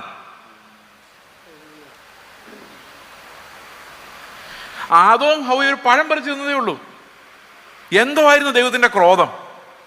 ഈ പഴയ നിയമത്തിൽ നമ്മൾ വായിച്ചു നോക്കുമ്പോൾ ചെറിയ പാപങ്ങൾ പോലും വളരെ കഠിനമായി ശിക്ഷിക്കപ്പെടുന്ന നമുക്ക് കാണാം. അപ്പോൾ നമ്മുടെ അവസ്ഥ എന്തായിരിക്കും ശരിക്കും പറഞ്ഞാൽ? ഹൃദയത്തിലുള്ള ഒരു കയ്പ്, ആരോടെങ്കിലും ക്ഷമിക്കാതെ ഇരിക്കുന്ന ഒരൊറ്റ പോയിന്റ് മതി നമ്മൾ നരകത്തിൽ പോകാൻ. അപ്പൊ സ്വർഗത്തിൽ പോകുന്ന ധൈര്യമുള്ളവരൊക്കെ ഒന്ന് കൈവക്കി പോവോ? 100% ഉറപ്പാണോ? അങ്ങനെ ചോദിക്കുമ്പോഴുള്ള പ്രശ്നം. ഓക്കെ, അപ്പൊ പിന്നെ എന്ത് ചെയ്യും? എല്ലാവരുടെയും വായടഞ്ഞു, എല്ലാവരും ഒരുപോലെ ഭാവികളായി മാറി. അടുത്ത വാക്യം വായിച്ചേ, 20. അവന്റെ നിത്യശക്തിയോ? അല്ല 3:20. അതുകൊണ്ട് ന്യായപ്രമാണത്തിന്റെ പ്രവൃത്തികളാൽ ഒരു ജഡവും അവന്റെ സന്നിധിയിൽ നീതീകരിക്കപ്പെടുകയില്ല. ന്യായപ്രമാണത്താൽ പാപത്തിന്റെ പരിജ്ഞാനം അത്രേ വരുന്നത്. അടുത്ത വാക്യം കൂടെ വായിച്ചു, നമുക്ക് ഒന്നിച്ചങ്ങ് പറയാം, സമയം കുറവുണ്ട്. ഇപ്പോഴോ ദൈവത്തിന്റെ നീതി വിശ്വസിക്കുന്ന എല്ലാവർക്കും യേശുക്രിസ്തുവിലെ വിശ്വാസത്താലുള്ള ദൈവനീതി തന്നെ ന്യായപ്രമാണം കൂടാതെ വെളിപ്പെട്ടു വന്നിരിക്കുന്നു. അപ്പോ ഇവിടെ ഒരു വലിയ രസകരമായ ഒരു കാര്യമുണ്ട്. കർത്താവ് നമ്മോട് കൽപ്പിച്ചതൊക്കെയും പ്രമാണിപ്പാൻ ന്യായപ്രമാണത്തിലൂടെ ഉള്ളൊരു നീതി പോരാ, പിന്നെയോ വേറൊരു നീതി ന്യായപ്രമാണം കൂടാതെ വെളിപ്പെട്ട് വരണം. ശരിയാണോ? മനസ്സിലായോ? അപ്പൊ ന്യായപ്രമാണത്താൽ എന്തുകൊണ്ടൊരു മനുഷ്യൻ നീതിമാനാകാത്തത് എന്ന് ഞാൻ കാണിച്ചു തരാം. ഒരു ചെറിയൊരു എക്സാമ്പിൾ വഴി കാണിച്ചു തരാം. ഒരപ്പന് 2 മക്കളുണ്ടെന്ന് ഇരിക്കട്ടെ. അതിലൊരു മകൻ, ഇളയ മകൻ വിചാരിച്ചോ, ഭയങ്കര ദുഷ്ടനും അനുസരിക്കാത്തവനും ധിക്കാരിയുമാണെന്ന് വിചാരിച്ചോ. മൂത്ത മകൻ ഭയങ്കര അനുസരണമുള്ളവനാണെന്ന് ചിന്തിച്ചോ. ഓക്കെ, അപ്പോൾ ഒരു ദിവസം ഈ അപ്പൻ വന്ന് ഇളയ മകനോട് പറയാണ്, നീ ഈ വീടെല്ലാം ഒന്ന് അടിച്ചു വാരി ക്ലീൻ ആക്കി ഇടണം. അപ്പോൾ ഇളയ മോൻ ഭയങ്കര ധിക്കാരിയാന്ന് ഞാൻ പറഞ്ഞല്ലോ. അവൻ മറുപടി പറഞ്ഞാൽ എനിക്ക് സൗകര്യമില്ല, എനിക്ക് വേറെ പണിയുണ്ട്. അപ്പനോട് പറഞ്ഞാണ്. അപ്പം പറഞ്ഞു, നീ ഇത് അടിച്ചു വാരി ഇടുവാണെങ്കിൽ നിനക്കൊരു ചോക്ലേറ്റ് വാങ്ങിച്ചു തരാം. അപ്പോൾ മോൻ പറഞ്ഞു, എനിക്ക് നിങ്ങളുടെ ചോക്ലേറ്റ് ഒന്നും വേണ്ട, അവൻ അടിച്ചു മാറ്റിയ പൈസ കൊണ്ട് ഇഷ്ടം പോലെ മേടിച്ചു വെച്ചിട്ടുണ്ട്, കഴിച്ചിട്ടുമുണ്ട്. അപ്പം അപ്പം പറഞ്ഞു, ഞാൻ തിരിച്ചു വരുമ്പോഴേക്ക് നീ ഇത് അടിച്ചു വാരി ഇട്ടില്ലെങ്കിൽ നിന്നെ ഞാൻ വീടിന് പുറത്താക്കും, എനിക്ക് ഇങ്ങനൊരു മകനില്ല. അപ്പോൾ അവന് പ്രായം മൈനറാണ്, 16 വയസ്സേ ഉള്ളൂ. അവൻ ചിന്തിക്കുകയാണ്, അപ്പം വെളിയിറക്കി വിട്ടാൽ ഞാൻ എങ്ങനെ ജീവിക്കും? അതുകൊണ്ട് അവൻ ഓടിപ്പോയി ചൂലെടുത്തുകൊണ്ട് വന്ന് അപ്പം പോയി കഴിഞ്ഞപ്പം എന്ത് ചെയ്യാനാ, വിതയ്ക്കാത്തിടന്ന് കൊയ്യുകയും വിതറാത്തിടന്ന് ചേർക്കുകയും ചെയ്യുന്ന ദുഷ്ട മനുഷ്യനായ ഒരു അപ്പൻ എനിക്ക് വന്നു പോയതുകൊണ്ട് ഇത് ചെയ്തല്ലേ പറ്റൂ, അല്ലേ ആ ദുഷ്ടൻ എന്നെ പുറത്താക്കും എന്ന് പറഞ്ഞുകൊണ്ട് ഇവൻ ഇതെല്ലാം അടിച്ചു വാരിയിട്ടു, ക്ലീനാക്കി. രണ്ടാമത്തെ മോൻ എന്ത് ചെയ്യുന്നറിയോ? ഒരു ദിവസം ആലോചിക്കുകയാണ്, ഈ അപ്പനും അമ്മയും എനിക്ക് വേണ്ടി എന്തുമാത്രം കഷ്ടപ്പെടുന്നു, എന്നിട്ട് ഞാൻ തന്നെ പോയി ഇന്ന് ക്ലീനാക്കിയിട്ട് അവർക്കൊരു സന്തോഷമാകും എന്നും പറഞ്ഞ് അവൻ തന്നെ ഇത് ക്ലീനാക്കിയിടുന്നു. രണ്ടുപേരും ന്യായപ്രമാണത്തിൻ്റെ കൽപ്പന അനുസരിച്ചു. എന്തായിരുന്നു ന്യായപ്രമാണം പറഞ്ഞത്? ക്ലീനാക്കിയിടണം. ആദ്യത്തവനനുസരിച്ച് പേടിച്ചിട്ടാണ്, രണ്ടാമത്തവനനുസരിച്ച് സ്നേഹത്തിലാണ്. രണ്ടുപേരും കൽപ്പന അനുസരിച്ചു. കൽപ്പന അനുസരിച്ചാൽ മതിയോ ഒരാൾ നീതിമാനാകാൻ? ഇതിലാരാ നീതിമാൻ? ആദ്യത്തെ ആളോ രണ്ടാമത്തെ ആളോ? രണ്ടാമത്തെ ആൾ. അപ്പൊ കൽപ്പന കൃത്യമായി അനുസരിച്ചാലും അപ്പൻ വന്നൊരു പൊടി പോലും ഇല്ലാതെ ക്ലീനായിട്ട് ആ റൂം കണ്ടാലും ഈ ആദ്യത്തെ മകൻ നീതിമാനല്ല. എന്തുകൊണ്ട് നീതിമാനല്ല? അവൻ്റെ ഹൃദയത്തിലേക്ക് ദൈവം നോക്കുമ്പോൾ അവനെ ഭയമാണ് ഇതെല്ലാം ചെയ്യിപ്പിച്ചത്. മനസ്സിലാകുന്നുണ്ടോ? അവൻ്റെ ദുഷ്ട ഹൃദയത്തിൽ നിന്നാണ് എന്ത് വന്നിരിക്കുന്നത്? അവിശ്വാസമുള്ള ദുഷ്ട ഹൃദയം കൊണ്ടും നമുക്ക് എന്ത് ചെയ്യാം? ഈ പ്രമാണങ്ങളെല്ലാം അനുസരിക്കാം. അവിശ്വാസമുള്ള ദുഷ്ട ഹൃദയം കൊണ്ട് തന്നെ എല്ലാ പ്രമാണം അനുസരിക്കുക, ആഭരണം ഊരാൻ, വെള്ളവസ്ത്രം ധരിക്കുക, എല്ലാം ചെയ്യാം, ആശ്രയി പോകാതിരിക്കുക. അപ്പോഴും അവിശ്വാസമുള്ളൊരു ദുഷ്ട ഹൃദയം നമുക്ക് ഉണ്ടായിരുന്നേക്കാം. നരകത്തിലെങ്ങാനും ഇടുമോന്ന് പേടിച്ച് ചെയ്യുന്നതായിരിക്കാം. എത്ര പേർക്ക് മനസ്സിലായി ഞാൻ പറയുന്നത്? നമ്മൾ നന്നായിട്ടുണ്ടാകണമെന്ന് യാതൊരു നിർബന്ധമില്ല. ദശാംശം നിങ്ങൾ 10,000 രൂപ കിട്ടുമ്പം 1000 രൂപ കൃത്യമായിട്ട് എണ്ണി നിക്ഷേപിക്കുമ്പം നിങ്ങൾ നീതിമാനൊന്നും ആകുന്നില്ല. ഈ ദശാംശം 999 ആയി പോയാൽ ദൈവം എൻ്റെ ബിസിനസ്സും തകർത്ത് എന്നെ നാനാവിധമാക്കുന്ന ഒരു ദൈവമാണ്. ചിലപ്പോൾ നിങ്ങൾ ദൈവത്തെക്കുറിച്ച് തെറ്റിദ്ധരിക്കുന്നുണ്ടാവും.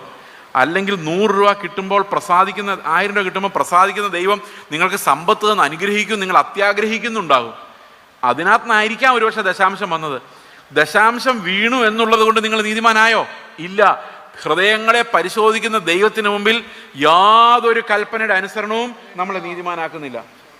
അതുകൊണ്ടാണ് പൗലോസ് പറഞ്ഞേ, ശരീരം ചുടാനേൽപ്പിച്ചാലും നിങ്ങൾക്കുള്ളതെല്ലാം അന്നദാനം ചെയ്താലും നിങ്ങളുടെ ഹൃദയം കഠിന ഹൃദയമായിട്ടിരിക്കാം. നിങ്ങൾ ലോകമെമ്പാടും മിഷണറി വർക്ക് ചെയ്താലും നിങ്ങൾ തിരിച്ചു വരുമ്പോൾ നിങ്ങളുടെ ഹൃദയം, നിങ്ങളാരും പോയിട്ടില്ലല്ലോ, ഞാൻ പോയിട്ട് വന്നാന്നുള്ള ഗമ ഉണ്ടാകാം.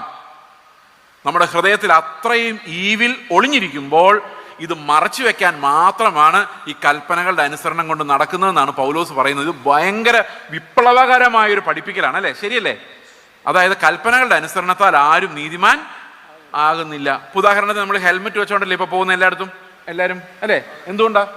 ഹെൽമെറ്റിനോട് സ്നേഹമുള്ളതുകൊണ്ടാണോ? ആണോ? ഇത് വെച്ചോണ്ട് പോയാൽ തല പൊട്ടിത്തെറിക്കുമെന്ന് പേടിച്ചിട്ടാണോ? അതുപോലും അല്ല. അവിടെ ക്യാമറ ഇരിപ്പുണ്ടെന്ന് പേടിച്ചിട്ടല്ലേ, വഴി പോലീസുകാരുണ്ടെന്ന് ചിന്തിച്ചുകൊണ്ട് മാത്രമാണ്. നീതിമാനായോണ്ടാണോ വെക്കുന്നേ? അല്ല, അവൻ പോട്ടെ, അവൻ്റെ കയ്യിൽ 500 രൂപ കൊടുക്കണ്ടെന്ന് വിചാരിച്ചുകൊണ്ടാണ്.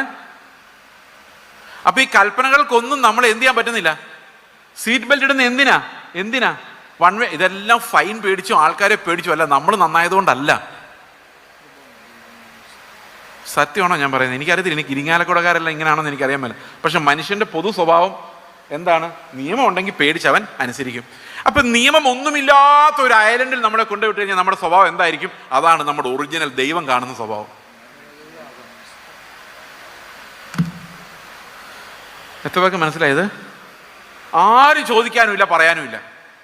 അങ്ങനെ ഒരു ഐലൻഡിൽ നിങ്ങൾ ഒറ്റയ്ക്ക് അകപ്പെട്ടാൽ, അല്ലെ നിങ്ങളുടെ 1-2 കൂട്ടുകാരുമായിട്ട് അകപ്പെട്ടാൽ, നിങ്ങൾ ആരും ചോദിക്കാനും പറയാനും നിയമങ്ങളും ഇല്ല, ദൈവവും കാണുന്നില്ലാത്ത ഒരു ഐലൻഡിൽ നിങ്ങളെ കൊണ്ടുവിട്ട് കഴിഞ്ഞാൽ, അല്ലെ ദൈവം കാണുന്നില്ല എന്ന് മനഃപൂർവ്വമായി തീരുമാനിച്ചാൽ, അവിടെ എന്ത് നടന്നാലും ഞാൻ മൈൻഡ് ചെയ്യുന്നില്ല എന്ന് ദൈവം പറയുന്ന ഒരു ഐലൻഡിൽ നിങ്ങൾ അകപ്പെട്ടാൽ അറിയാം ഒറിജിനൽ സ്വഭാവം എന്താണെന്ന്.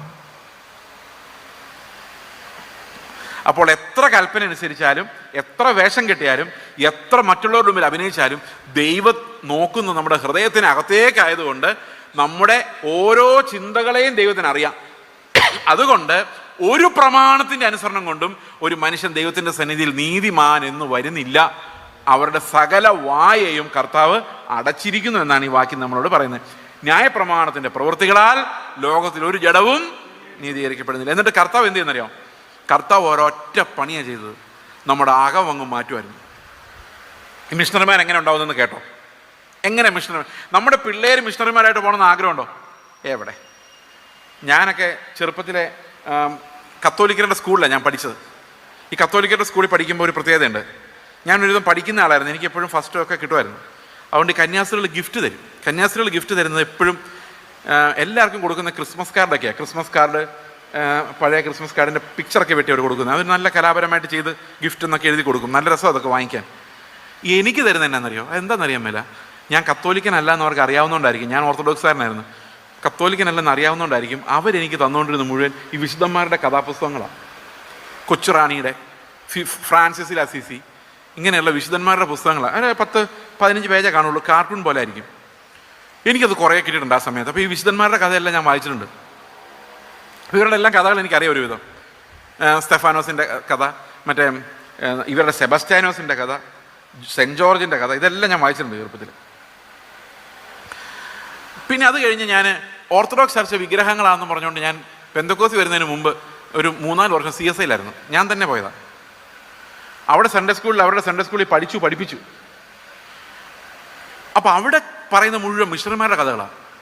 മിഷണറിമാരുടെ കഥകൾ എന്ന് പറഞ്ഞു കഴിഞ്ഞാൽ വില്യം കേറി ഇന്ത്യയിൽ വന്ന കഥ, അതൊക്കെ അവിടെ വെച്ച ഹഡ്സൺ ടൈലറുടെ ചൈന മിഷൻ, നമ്മുടെ ക്രിക്കറ്റ് കളിക്കാരനായ ആളുടെ CT സ്റ്റഡിൻ്റെ ആഫ്രിക്കൻ മിഷൻ, ലോകമെമ്പാടുമുള്ള മിഷണറി അവരുടെ പേര് തന്നെ CMS ചർച്ച് മിഷണറി സൊസൈറ്റി എന്നായിരുന്നു. മിഷണറിമാരാണ് ഇന്ത്യയിൽ വന്ന് ഇതെല്ലാം ചെയ്ത് പ്രസ് വരെ ഇവിടെ സ്ഥാപിച്ചവരാണ് മിഷണറിമാരാണ്. അപ്പോൾ ഈ കഥകളാണ് വായിച്ചത്, കേട്ടോണ്ടിരുന്നത്.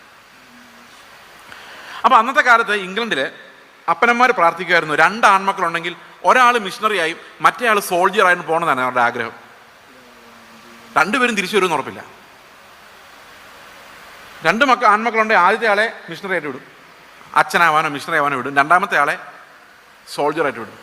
അങ്ങനെ ആ സാമ്രാജ്യം ഉണ്ടായത്. ഈ സാമ്രാജ്യം ഉണ്ടാക്കാൻ വേണ്ടി അല്ല കേട്ടോ മിഷണറി ആവുന്നത്, അത് വേറെ കാര്യം.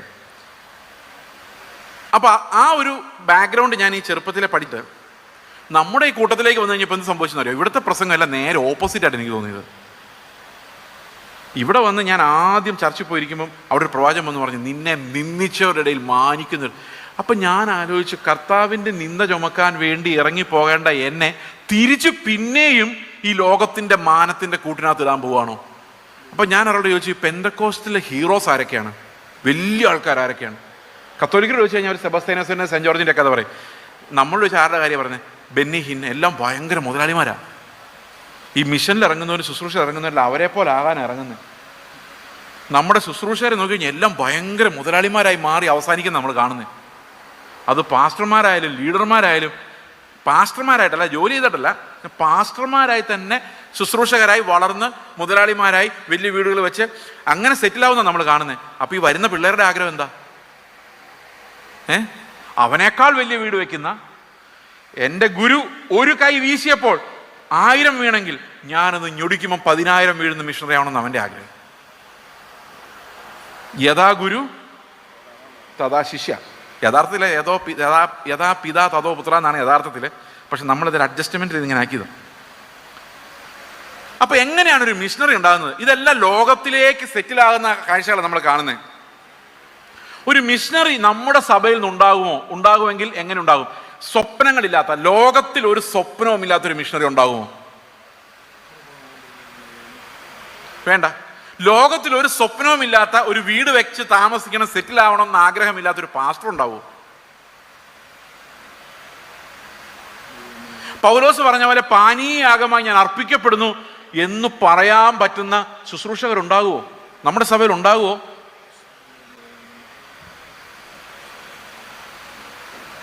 നമ്മൾ എന്ത് പ്രവൃത്തി ചെയ്താലും നമുക്ക് അങ്ങനെ ആകാൻ പറ്റില്ല. നമുക്ക് ചെയ്യാൻ പറ്റും, പക്ഷെ അങ്ങനെ ആകാൻ പറ്റില്ല. അങ്ങനെ ആകണമെങ്കിൽ ദൈവം തന്നെ അങ്ങനെ ആക്കണം. ഇവിടെയാണ് ഞാനിത് സമ്മറൈസ് ചെയ്യാൻ ആഗ്രഹിക്കുന്നത്. അതായത് ദൈവം നമ്മളെ അങ്ങനെ ആക്കുന്നില്ലെങ്കിൽ നമ്മൾ ഇങ്ങനെ തന്നെ ഇരിക്കുകയുള്ളൂ. അപ്പോൾ ഒരു സഭ ഉണർത്തുന്നതും മിഷണറിമാരെ വിടുന്നതും ആ സഭയ്ക്ക് കർത്താവിൻ്റെ വചനത്തിൻ്റെ ശക്തി ലഭിക്കുന്നതും ദൈവത്തിൻ്റെ കൃപ കൊണ്ട് മാത്രമാണ്. നമ്മൾ ഇവിടെ ഇരിക്കുന്ന പിള്ളേർക്ക് യേശുവിൻ്റെ രാജ്യത്തിന് വേണ്ടി മരിക്കുന്നതാണ് നല്ലതെന്ന് തോന്നണമെങ്കിൽ കർത്താവിൻ്റെ ആത്മാവ് അവരെ നിർബന്ധിക്കാതെ സാധിക്കില്ല.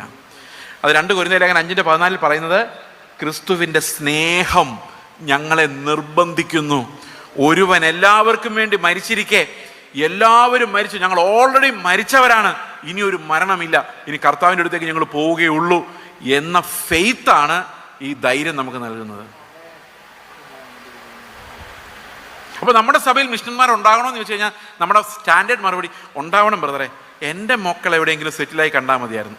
ഇവർക്ക് അവരുടെ മക്കൾ പോകുന്ന വലിയ താല്പര്യമില്ല, ബാക്കിയുള്ള പിള്ളേർ പോവുകയാണെങ്കിൽ സന്തോഷം. പിന്നെ വേറൊരു കുഴപ്പം കൂടെ ഉണ്ട്. ഞാനൊരു ചെറിയൊരു എക്സാമ്പിൾ പറയാം എന്തുകൊണ്ടാണ് മിഷണറിമാരുണ്ടാകാത്തത്. അവസാനത്തെ പോയിന്റ്, അതിനുശേഷം മിഷണറിമാർ എങ്ങനെ ഉണ്ടാകുന്നതെന്ന് പറയാം. ഈ മിഷണറിമാരെന്ന് പറയുന്നത് ഭയങ്കര സാമ്പത്തിക ബാധ്യതയാണ്. ഒരു എക്സാമ്പിൾ ഞാൻ പറയാം. ഇപ്പോൾ ഞങ്ങളുടെ ചർച്ചിലൊരു മിഷണറി ഫാമിലി, അദ്ദേഹം കാനഡയിൽ ജോലി ചെയ്തുകൊണ്ടിരുന്ന ആളാണ്. ഈ കാനഡയിൽ ജോലി ചെയ്തുകൊണ്ടിരുന്ന ആൾ ഒരു 3-3.5 ലക്ഷം രൂപ സാലറി. ഭാര്യയും അപ്പം അങ്ങനെ ആയിരിക്കും, അവിടെയുള്ള ആരെങ്കിലും കല്യാണം കഴിക്കും, ഓൾറെഡി സെറ്റിൽഡ് ആയ ആൾക്കാരെ കല്യാണം കഴിക്കുകയാണെങ്കിൽ അവിടെ ഒരു ജോലി എല്ലാം കൂടെ കൂട്ടി 7 ലക്ഷം രൂപ സാലറി. ദശാംശം എത്ര കിട്ടും സഭയിൽ? പെട്ടെന്ന് പറയണം. ഈ ദശാംശത്തിൻ്റെ കണക്ക് നമ്മൾ പെട്ടെന്ന് പറയണം. അതാണ് നമുക്ക് ആകെ അറിയാവുന്ന കണക്ക്. നമ്മൾ A+B ഒന്നും അറിഞ്ഞില്ലെങ്കിൽ ഇത് അറിഞ്ഞിരിക്കണം. 7 ലക്ഷത്തിന് ദശാംശം എത്ര കിട്ടും? 70,000. ഈ 70,000 രൂപ ഒറ്റയടിക്കങ്ങ് പോയി, മാസം അങ്ങ് പോയി. അത് മാത്രമോ, ഇനി അവരവിടെ ചിലവ് കഴിയണമെങ്കിൽ നമ്മൾ 70,000 എവിടെ നിന്നെങ്കിലും റേസ് ചെയ്ത് അവർക്ക് അങ്ങോട്ട് കൊടുക്കണം. അപ്പോൾ മൊത്തം നഷ്ടം എത്രയാ? 1,40,40,000 രൂപ ഇരിക്കേണ്ട സ്ഥലത്തില്ല ഇപ്പോൾ. അപ്പോൾ നമ്മൾ എങ്ങനെ കെട്ടിടം പണിയും, എങ്ങനെ കൺവെൻഷൻ നടത്തും, എങ്ങനെ പ്രസംഗകർ വന്ന എന്താ റേറ്റ്, അവർക്ക് പൈസ കൊടുക്കണ്ടേ? ഇതെല്ലാം കൂടെ നടക്കണമെങ്കിൽ ഒന്നുകിൽ നമുക്ക് ആകെ വിടാൻ പറ്റുന്ന എന്തേ ഉള്ളൂ, 10 മിഷണറിമാർ ഞങ്ങളുടെ ചർച്ചയിൽ നിന്ന് പോകുന്നുണ്ട്. എന്തായിരിക്കും ബാധ്യത? അവരെല്ലാം പോകാതിരുന്നെങ്കിൽ ഇവരിൽ മിക്കവാറും നല്ലപോലെ വിദ്യാഭ്യാസം ലഭിച്ച നല്ല ജോലി ചെയ്തുകൊണ്ടിരുന്ന ആൾക്കാർ, അവരുടെ എല്ലാം ദശാംശം കിട്ടിയാൽ ഞങ്ങൾ വലിയ ചർച്ച പണിതേനെ. അപ്പോൾ ഞങ്ങളുടെ ചർച്ച തീരുമാനിച്ചു, ബിൽഡിങ് പണിയുന്നില്ല, ശുശ്രൂഷകരായ ഞങ്ങളൊന്നും കൈപ്പറ്റുന്നില്ല, എന്തു വന്നാലും ആദ്യത്തെ പ്രയോറിറ്റി മിഷൻ. ഭയങ്കര നഷ്ടമാണ്. അതുകൊണ്ടും കൂടെ സഭ ഇതിനിറങ്ങിത്തിരിക്കാത്തത്. കാശ് എവിടെ നിന്ന് വരും? പ്രിയ സഹോദരങ്ങളെ, സഭ കർത്താവിൻ്റെ മുമ്പിലാണ് ജീവിക്കുന്നതെങ്കിൽ കാശ് തന്നെ വരും. അപ്പോൾ ശരിക്കും മിഷണറിമാരെ പറഞ്ഞു. ഇനി അതേ സമയത്ത് 10ാം ക്ലാസ് 4 പ്രാവശ്യം എഴുതിയിട്ടും പാസ്സാകാത്ത ഒരാൾ മിഷണറി ആയിട്ട് പോകണമെങ്കിലോ നമുക്ക് സന്തോഷമുള്ളൂ. കാരണം എന്താണെന്ന് വെച്ച് കഴിഞ്ഞാൽ അവനെ കൊണ്ട് വലിയ ആദായം എന്തായാലും. പിന്നെ ഈ ദൂരദേശത്തൊന്നും പോകാതെ നോർത്ത് ഇന്ത്യയിലോട്ട് പോകുകയാണെങ്കിൽ 3,000-4,000 രൂപ മാസം തോറും അയച്ചു കൊടുത്താൽ മതി നമ്മുടെ ചിന്ത. അപ്പം നിങ്ങൾ 3,000 രൂപ ജീവിക്കുമെന്ന് വെച്ച് കഴിഞ്ഞാൽ അത് പറ്റില്ല, ഞങ്ങൾക്ക് ഒത്തിരി. അപ്പോൾ അവരതൊക്കെ അഡ്ജസ്റ്റ് ചെയ്ത് മിഷണറിമാരല്ലേ, മനസ്സിലായോ? ഇതാണ് തോട്ട് തിങ്കിങ്. അപ്പോൾ ശരിക്കും പറഞ്ഞു കഴിഞ്ഞാൽ നഷ്ടക്കച്ചവടമാണ് സഹോദരങ്ങളെ. ഒരു പള്ളിയും ഇപ്പോൾ ഇതേ ചർച്ചുകളൊക്കെ എത്ര ആഡംബരമായിട്ട് പണിയുന്നത്. കത്തോലിക്ക പള്ളി തോറ്റു പോകുന്നല്ലേ നമ്മുടെ പള്ളികൾ പണിയുന്നത്. അതിൻ്റെ ഒരു ഫ്രെയിം അടിക്കുന്ന പൈസ മതി ഒരു മിഷണറിക്ക് 1 മാസം സപ്പോർട്ട് ചെയ്യാൻ. എന്നിട്ട് നമ്മളിങ്ങനെ നോക്കിയിരുന്ന് കാണും, എത്ര മനോഹരമായ പണി, എന്തു നല്ല കല്ലുകൾ. ഇപ്പം കർത്താവ് പറയും, കല്ലിന്മേൽ കല്ല് ശേഷിക്കാതെ നശിച്ചു പോകും, ഞാൻ വരാൻ പോവാണ്. കർത്താവ് വരാൻ പോവാന്ന് പറഞ്ഞ് വന്നാ വരും എന്ന് പറയാം, ഇനി പോയാ പോയി എന്ന് പറയാം. നമ്മുടെ കാര്യം ഡീസൻ്റായിട്ട് നടക്കട്ടെ, നാട്ടുകാർ നോക്കുമ്പോൾ നമ്മളെ മാനിക്കണ്ടേ? പ്രിയ സഹോദരങ്ങളെ, ഈ മതപരമായ കൺസ്ട്രക്ഷൻസ് എന്ന് പറയുന്ന സ്വപ്നം നമുക്ക് ഇല്ലാതായി പോകണം. ഇതൊരു ഭയങ്കര, നമ്മൾ ഈ പണം മുഴുവൻ വന്ന് നിറയുന്ന ഏതെങ്കിലും ഒരു കെട്ടിടം പണിത് കോൺക്രീറ്റിനകത്തും ഇഷ്ടികയ്ക്കകത്തും എത്രയോ ജീവനുള്ള ആൾക്കാരെ പിടിച്ചുകൊണ്ട് വരേണ്ടതാണ്. അപ്പോൾ മിഷൻ എന്ന് പറയുന്നതിൻ്റെ ഏറ്റവും വലിയ ചലഞ്ച് എന്ന് പറയുന്നത് ഇതൊരു അൺഎക്കണമിക്കൽ പരിപാടിയായിട്ട് നമ്മുടെ ബുദ്ധിയുള്ള സഭകൾ അത് കണ്ടെത്തി കഴിഞ്ഞു എന്നുള്ളതാണ്. ഞങ്ങളുടെ മിഷണറിമാരായിട്ട് പോകാൻ ഒരു സഹോദരൻ ചെന്ന ഒരു പാസ്റ്ററോട് ചോദിച്ചു, ഞാൻ മിഷണറി ആയിട്ട് പോകാൻ എനിക്ക് വിഷനുണ്ട്. ഉടനെ പാസ്റ്റർ പറയണേ, എനിക്ക് വിഷനില്ല. അങ്ങനെ പുള്ളി പറഞ്ഞു, പാസ്റ്റർ വരണ്ട. അങ്ങനെ പാസ്റ്റർ പറയും, നിന്നെ വിടാനുള്ള വിഷൻ എനിക്കില്ലെന്ന്. എന്ത് ചെയ്യും? എനിക്ക് കിട്ടാത്ത വിഷൻ നിനക്ക് വേണ്ട, പാസ്റ്റർ ഉപദേശിക്കുന്ന. അവൻ അവിടെ നിന്ന് ചാടിപ്പോയാ ചർച്ചിൽ നിന്ന്. പ്രിയ സഹോദരങ്ങളെ, ഇത് ചർച്ചിന് എന്ത് ചെയ്യാൻ പറ്റുമെന്നും നമ്മൾ എങ്ങനെ മിഷണറിമാരാകും എന്നുള്ള ആ ഭാഗത്തേക്ക് നമുക്ക് വരാം. ഓക്കെ, കർത്താവിൻ്റെ കൽപ്പനകൾ ഭയങ്കര ടഫാന്ന് ഞാൻ നിങ്ങളോട് പറഞ്ഞു. ഇത് പഠിപ്പിക്കാനും പാടാണ്, പഠിക്കാനും പാടാണ്. അതിൻ്റെ ടേസ്റ്റ് ഏറ്റവും കൂടുതൽ അറിഞ്ഞത് ഒരു ധനവാനായ മനുഷ്യനാണ്. ഒരു ധനവാനായ മനുഷ്യൻ ഒരു യേശുവിനെ കാണാൻ വന്നു. അവൻ എങ്ങനെയെങ്കിലും ദൈവരാജ്യത്തിൽ കയറണം എന്ന് ആഗ്രഹം ഉണ്ടായിരുന്നു. അപ്പോൾ കർത്താവിനോട് ചോദിച്ചു, ഞാൻ ദൈവരാജ്യത്തിൽ കയറാൻ എന്താ ചെയ്യേണ്ടത്? ഈ ദൈവരാജ്യം എന്ന് പറഞ്ഞാൽ നിസ്സാരമായ ഒരു കാര്യമല്ല. ദൈവമാണ് അവിടെ രാജാവ്. ഈ ദൈവം രാജാവാകുമെന്ന് പറയുമ്പോൾ നമ്മൾ ചിന്തിക്കും, ഓ അത് ദൈവം രാജാവാണെങ്കിൽ നമ്മൾ രാജാവിനെ പോലെ ജീവിക്കും, അങ്ങനെയൊക്കെ പറയുന്ന ആൾക്കാരുണ്ട്. ഇതല്ല പരിപാടി. ദൈവം രാജാവായി മാറിയാൽ, എൻ്റെ രാജാവായി മാറിയാൽ പിന്നെ എനിക്ക് എൻ്റെ ഇഷ്ടങ്ങളൊന്നും നടക്കില്ല എന്നുള്ളതാണ് എൻ്റെ പ്രശ്നം. അതാണ് എൻ്റെ പ്രശ്നം. അതായത് രാജാവിൻ്റെ ഹിതമേ നടക്കൂ, രാജകൽപ്പനകളാണ് പിന്നെ വരുന്ന മുഴുവൻ. നീ പോടാ എന്ന് പറഞ്ഞാൽ ഞാൻ പോകും, വാടാ എന്ന് പറഞ്ഞാൽ വരും. കാരണം ആരാ പറയുന്നത്? രാജകൽപ്പന. അതാണ് ദൈവരാജ്യം നമ്മളിലേക്ക് വന്നാലുള്ള പ്രത്യേകത. നമ്മൾ നമ്മുടെ രാജ്യം എങ്ങനെയും സ്ഥാപിക്കാൻ നടക്കുമ്പോഴാണ് അതിനുവേണ്ടി ദൈവത്തെ നമ്മുടെ വിശാലമായ വഴിയിലോട്ട് കൊണ്ടുവരാൻ നമ്മൾ ശ്രമിക്കുന്നത്. നമ്മുടെ ബിസിനസ്സിനകത്തേക്ക് ഇറങ്ങി വരുന്ന ദൈവം. കേട്ടിട്ടില്ലേ? അപ്പോൾ ദൈവത്തിൻ്റെ വഴിയിൽ ഞാൻ പോവല്ല, എൻ്റെ വഴിയിലേക്ക് ദൈവത്തെ എങ്ങനെയെങ്കിലും. മീൻ പിടിക്കാൻ പോയ ശിഷ്യന്മാർ രാത്രി മുഴുവൻ മീൻ പിടിച്ചിട്ട് ഒന്നും കിട്ടാതെ പിറ്റേ ദിവസം കർത്താവ് അവരുടെ അടുത്ത് വന്നിട്ട് ചോദിച്ചു, ഒന്നും കിട്ടിയില്ല മക്കളെ. പത്രോസ് പറഞ്ഞ്, രാത്രി മുഴുവൻ ഞങ്ങൾ വല വീശി, ഒരു വകയും കിട്ടിയില്ല, ഈ ഗലിലക്കടലെങ്ങും ഒരു വകയില്ല. അപ്പോൾ കർത്താവ് പറഞ്ഞു, ആഴത്തിലേക്ക് നീക്കി വല വീശിക്കോ. വല വീശിയപ്പോൾ പെരുത്ത മീൻകൂട്ടം വലയിൽ കയറി. അപ്പോൾ പ്രസംഗം എന്താണെന്നറിയോ? നിന്റെ പടകിൽ യേശു ഉണ്ടെങ്കിൽ നിന്റെ ഫിഷ് ബിസിനസ് ഇതോടെ അനുഗ്രഹിക്കപ്പെടും. അപ്പോൾ അനുഗ്രഹിക്കപ്പെട്ട് 100 അയല കിട്ടിയാൽ 10 അയല കർത്താവിന് കൊടുത്താൽ കർത്താവ് പിന്നെ നിങ്ങളുടെ ബിസിനസ്സിൽ പങ്കാളിയാവും. പിറ്റേ ദിവസം മീൻ പിടിക്കുമ്പം കർത്താവ് പിന്നെ വരും. എന്താ കാരണം? ഇന്നലെ കിട്ടിയ 10 അയല. ഈ കർത്താവിനെ നമുക്ക് പരിചയം, ഈ കർത്താവിനെ ഭയങ്കര പരിചയമാണ്. ഇന്ന് പ്രസംഗിക്കുന്ന മുഴുവൻ ഇതല്ലേ, നിങ്ങളുടെ ബിസിനസ്സിലേക്ക് ഇറങ്ങി വരുന്ന ദൈവം. അപ്പം കർത്താവിനെ ദശാംശം കൊടുത്ത് പ്രസാദിപ്പിച്ചാൽ വീണ്ടും കർത്താവ് വരും. അപ്പോൾ പത്രോസ് ശരിക്കും കർത്താവിനോട് പറയേണ്ടത് എന്തായിരുന്നു? കർത്താവേ, ഇത്രയും വലിയ മീനുണ്ട്, ജീവിതത്തിൽ പിടിച്ചിട്ടില്ല, നാളെ പിടിക്കാൻ പോകുമ്പോഴും നീ എൻ്റെ കൂടെ വരണം, കറക്റ്റ് സ്ഥലം കാണിച്ചു തന്നാൽ മാത്രം മതി. രാത്രിയുള്ള മീൻപിടുത്തം ഞാൻ അവസാനിപ്പിച്ചു, ഇനി ഓൺലൈൻ പ്രയറിന് പോവാം, പകൽ മുഴുവൻ ട്രാക്ടറായിട്ട് നടന്നോളാം, ഒറ്റ മീൻപിടുത്തം ഏർലി മോർണിംഗ് നീ എൻ്റെ കൂടെ വന്നാൽ സ്ഥലം സ്പോട്ട് കാണിച്ചു തന്നാൽ മതി, ഞാൻ ഇതിനെല്ലാം പിടിച്ചുകൊണ്ട് വന്നിട്ട് 100 എണ്ണം ഉണ്ടെങ്കിൽ 10 എണ്ണം നിനക്ക് തീർച്ചയായിട്ടും ഞാൻ തന്നിരിക്കും. അങ്ങനെയല്ലേ പത്രോസ് പറയേണ്ടത്? നമ്മുടെ സ്വഭാവമായിരുന്നെങ്കിൽ. അപ്പോൾ കർത്താവ് ചോദിക്കും, നീ 10 എണ്ണം തന്നെ തരുമോ അതോ 9 എണ്ണം തന്നിട്ട് പറ്റിക്കുമോ? പറഞ്ഞു, ഇല്ലില്ല, ഞാൻ നിനക്ക് 10 എണ്ണം തരും, എന്നാൽ ഞാൻ നിൻ്റെ കൂടെ എല്ലാ ദിവസവും വന്നേക്കാം. ഈ കർത്താവിനെയല്ലേ നമുക്ക് കൂടുതൽ പരിചയം. പക്ഷേ ശിഷ്യന്മാർ അവിടെ വന്നിട്ട് ഈ പത്രോസ് നോക്കിയപ്പം അവിടെയും ഒരു മീൻ പോലും രാത്രി ഇല്ലായിരുന്നു. പത്രോസിനറിയാം, ഒറ്റ കമാൻഡർ അത്രയും മീനുകൾ ഈ വലയിൽ കയറിയെങ്കിൽ അതവിടെ ഇല്ലാതിരുന്ന മീനിനെ കർത്താവ് വിളിച്ചുകൊണ്ട് വന്നാന്നുള്ള കാര്യം പത്രോസിന് മനസ്സിലായി. പത്രോസ് മീനിനെ പിന്നെ നോക്കിയതേ ഇല്ല, വല കീറുമില്ല, അവൻ്റെ പ്രശ്നമല്ലായിരുന്നു. അവൻ എവിടെ കൊണ്ടേ വിറ്റു, എത്ര കിട്ടിയോ ഒന്നും നോക്കിയില്ല, ഉള്ളതെല്ലാം അവിടെ വിട്ടു. ഏറ്റവും നല്ല ബിസിനസ് കിട്ടിയ ദിവസം അത് കളഞ്ഞ് നശിപ്പിച്ച് എറിഞ്ഞ് കളഞ്ഞിട്ട് കർത്താവിൻ്റെ കൂടെ പോയി. അതാണ് ദൈവത്തിൻ്റെ രാജ്യം. കർത്താവ് ഇങ്ങോട്ട് ഇറങ്ങി വന്ന് പിന്നെ മീൻ പിടിക്കുമായിരുന്നെങ്കിലോ അത് പത്രോസിൻ്റെ രാജ്യമായിരുന്നേനെ. ഈ ഡിഫറൻസ് ഒരു വലിയ ഡിഫറൻസാണ്. നമുക്ക് കർത്താവിനെ വേണമെന്നല്ല, കർത്താവിന് നമ്മളെ വേണം എന്നുള്ളതാണ്. കർത്താവ് നമ്മളെ സ്നേഹിക്കുന്നു, നമ്മളെ ഉപയോഗിക്കാൻ ആഗ്രഹിക്കുന്നു, നമ്മൾ അവൻ്റെ വഴിക്ക് വരണമെന്നാണ് കർത്താവ് ആഗ്രഹിക്കുന്നത്. അല്ലാതെ നമ്മുടെ വഴിയിലേക്ക് കർത്താവ് വരികയല്ല, അവൻ്റെ ഇടുക്ക് വഴിയിലേക്ക് നമ്മൾ കയറി പോവുകയാണ്. ഈ പ്രവാചകന്മാർ വന്നിട്ട് നിനക്ക് വിശാലമായി വഴി തുറന്നിരിക്കുന്നു പറയുമ്പോൾ ഏതെങ്കിലും ഒരുത്തൻ പുറകെന്ന് ചോദിക്കണ്ടേ, ഇടുക്ക് വഴി എപ്പോൾ തുറക്കുമെന്ന് ചോദിക്കണ്ടേ? ചോദിക്കില്ല.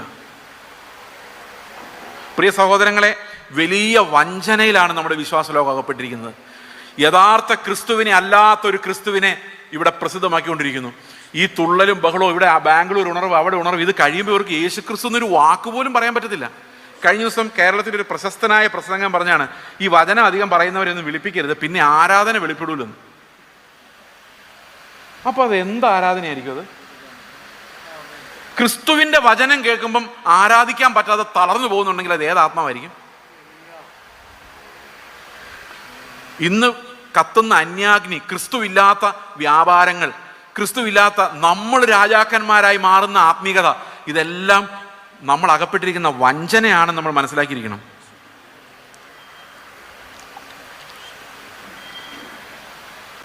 അപ്പോൾ ഈ ധനവാനായ മനുഷ്യരോട് കർത്താവ് പറഞ്ഞു, നീ നിനക്കുള്ളതെല്ലാം വിറ്റ് ദരിദ്രർക്ക് കൊടുത്തിട്ട് എന്നെ അനുഗമിക്കുക. അപ്പോൾ ഇവന് ഭയങ്കര സമ്പത്തുള്ള ആളായതുകൊണ്ട് അവൻ ദുഃഖിച്ച് കടന്നുപോയി. കാശുള്ളവർക്കാണ് കൊടുക്കാൻ പാട്, കാശില്ലാത്തവർക്ക് കൊടുക്കാൻ വലിയ പാടൊന്നുമില്ല. നിങ്ങളുടെ കയ്യിലുള്ള മുഴുവൻ കൊടുക്കാമെന്ന് വെച്ച് കഴിഞ്ഞാൽ നിങ്ങളുടെ കയ്യിൽ ആകെ 500 രൂപ ഉള്ളെങ്കിൽ അപ്പം തന്നെ നിങ്ങൾ എടുത്ത് കൊടുക്കും. അതേസമയത്ത് നിങ്ങളുടെ 5 കോടി ഉണ്ടെങ്കിൽ നിങ്ങൾ അപ്പം തന്നെ എടുത്ത് കൊടുക്കുമോ? കൊടുക്കുമോ? 500 രൂപ കൊടുത്തു കഴിഞ്ഞാൽ പിന്നെ 4,99,99,900 കാണുള്ളൂ. 500 കട്ടാവും. അപ്പോൾ 5 കോടി തയ്ക്കാൻ ഇനി 500 എവിടെ നിന്ന് ഉണ്ടാക്കാമെന്ന് ആലോചിക്കേണ്ടി വരും. Round figure ആക്കണ്ടേ? ഉള്ളവന് കൊടുക്കാൻ പറ്റില്ല. അതുകൊണ്ടാണ് ഇല്ലാത്തവൻ 500 രൂപ, ആകെ ഉള്ളവൻ 500 രൂപയ്ക്ക് അത്ര വിലയുള്ളൂ, അവനെടുത്ത് കൊടുക്കുക. അല്ല വേറെ എന്താ ചെയ്യാനാ? ഇതുകൊണ്ടും വലിയ കാര്യമൊന്നുമില്ല. പക്ഷേ ഈ ഉള്ളവന് കൊടുക്കാൻ പാടില്ല. അതാണ് ധനവാൻ കാണിക്കുന്നത്. ഈ ധനവാൻ തിരിച്ചു പോയി കഴിഞ്ഞപ്പോൾ കർത്താവ് ശിഷ്യന്മാരോട് പറഞ്ഞൊരു കാര്യമുണ്ട്. എന്താണെന്നറിയോ? ധനവാൻ ദൈവരാജ്യത്തിൽ കിടക്കുന്നതിനേക്കാൾ എളുപ്പം ഒരൊട്ടകം സൂചിക്കുഴയിലൂടെ കിടക്കുന്നതാണ്. നിങ്ങൾ സൂചിക്കുഴ കണ്ടിട്ടുണ്ടോ? അതിൽ ഒട്ടകം കിടക്കുമോ? കിടക്കൂല. പക്ഷെ നമ്മുടെ ചർച്ചിൽ ഒട്ടകങ്ങൾ വന്നില്ലേ നമ്മുടെ പരിപാടി നടക്കുമോ? വലിയ ആത്മാക്കൾ വരണ്ടേ, വിലയേറിയ ആത്മാക്കൾ. അപ്പം നമുക്ക് 2 വഴിയുണ്ട്. ഒന്നുകിൽ സൂചിക്കുഴ വലുതാക്കാം, അതാണ് വഴി. സൂചിക്കുഴ എവിടം വരെ വലുതാക്കാം? ഒരു ഒട്ടകം കയറുന്ന പോലെ വലുതാക്കണം. അപ്പം ചില പണ്ഡിതന്മാർ വന്ന് പറഞ്ഞു, യെരുശലേമിലേക്ക് പോകുന്ന വഴിയിൽ ഒരു ഗേറ്റ് ഉണ്ട്, ആ ഗേറ്റിൻ്റെ പേര് സൂചിക്കുഴ എന്നാണ്. അത് ഇത്തിരി കുനിഞ്ഞ ഗേറ്റാണ്. ഒട്ടകങ്ങൾ പോകുമ്പം ഒന്ന് കുനിഞ്ഞാൽ കയറിപ്പോകാം. അപ്പോൾ ധനവാന്മാരെ ചർച്ചിനകത്ത് കയറ്റണമെങ്കിൽ എന്ത് ചെയ്യണം? ഒന്ന് കുനിഞ്ഞാൽ മതി. ഒന്ന് കുനിയുമ്പോൾ 10% കുറയും. അപ്പോൾ ധനവാന്മാർക്കകത്ത് കയറാം.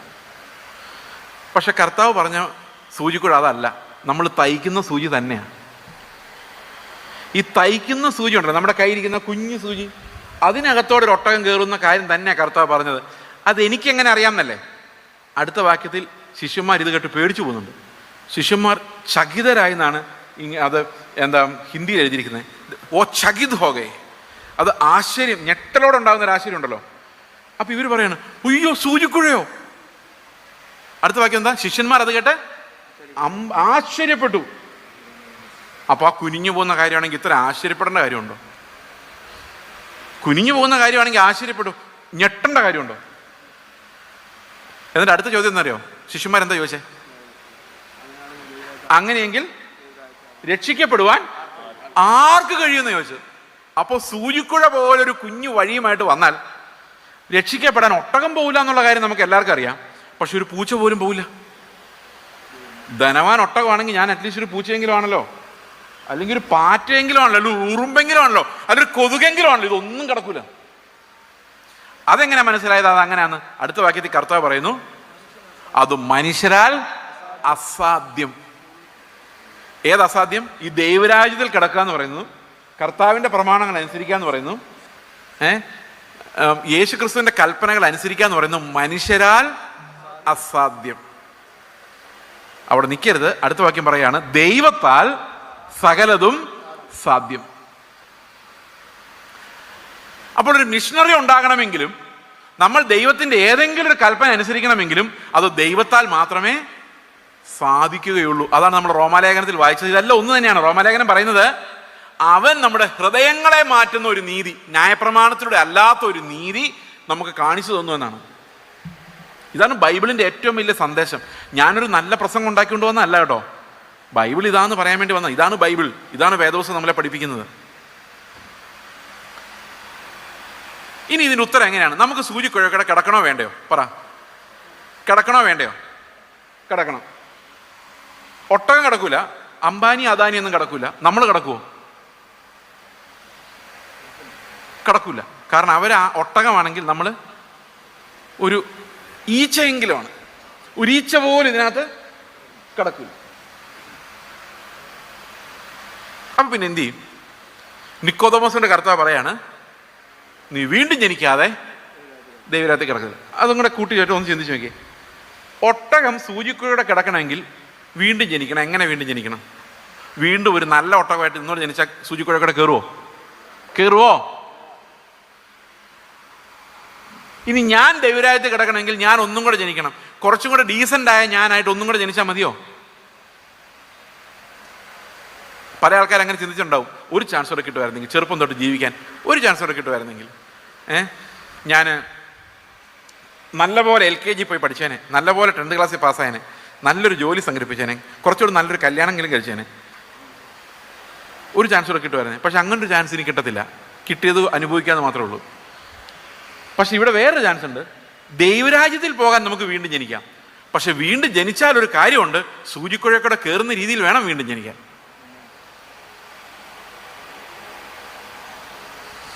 അപ്പൊ എന്തായിട്ട് ജനിക്കേണ്ടി വരും?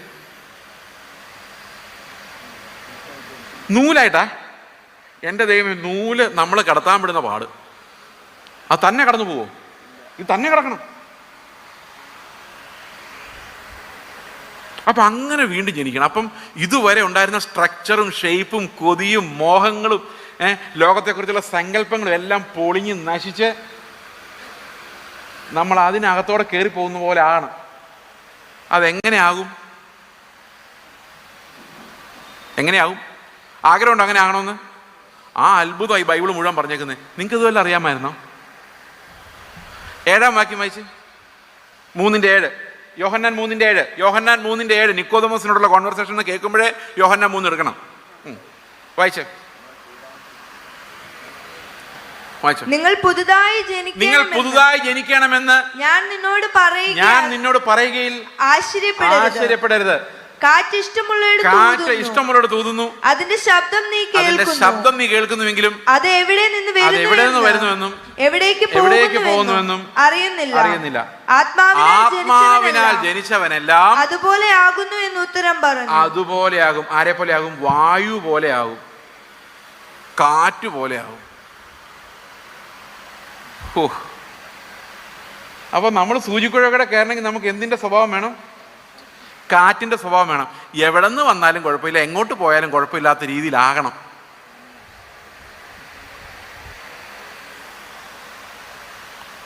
അങ്ങനെ ആകുമ്പം നമ്മൾ സൂചിക്കുഴയുടെ കയറി ഇറങ്ങും. എന്ന് പറഞ്ഞാൽ കർത്താവിന് ഏത് പരിസ്ഥിതിയിലും നമ്മളെ വിളിക്കാനും കൊണ്ടുപോകാനും ഒക്കെ പറ്റണം. ഈ ലോകത്തിലുള്ള ഖരപദാർത്ഥങ്ങൾക്കെല്ലാം, സോളിഡ് സബ്സ്റ്റൻസസിനെല്ലാം വലിയൊരു ആഗ്രഹമുണ്ട്. ഇത് ഇവിടെ ഇരിക്കുന്ന ഈ കുപ്പി നിങ്ങൾ കാണുന്നുണ്ടോ? എല്ലാവരും ഈ ടേബിളിൽ ഒരു കുപ്പി ഇരിപ്പുണ്ട്. ഈ സൈഡിൽ ഇരിക്കുന്നവർ കാണുന്നില്ലെങ്കിൽ കാണാമല്ലോ അല്ലേ? ഈ കുപ്പിയുടെ ഏറ്റവും വലിയ ആഗ്രഹം എന്താന്ന് പറയാം?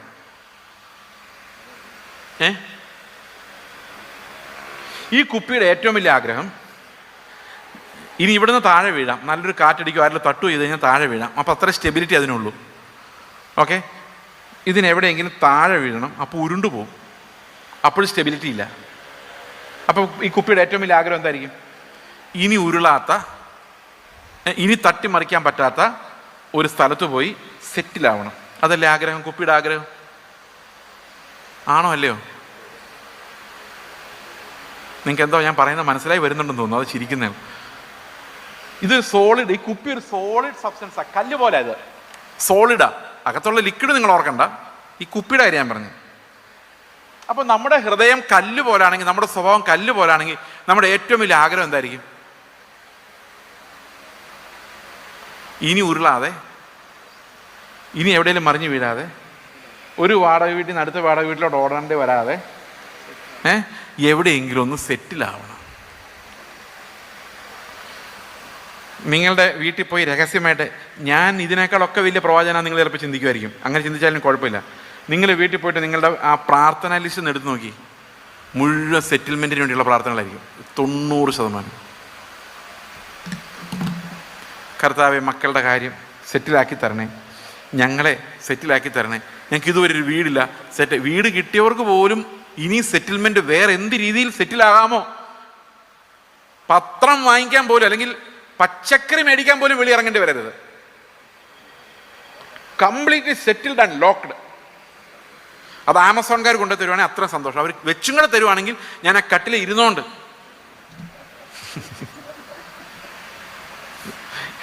അതാണ് നമ്മുടെ സ്വപ്നം.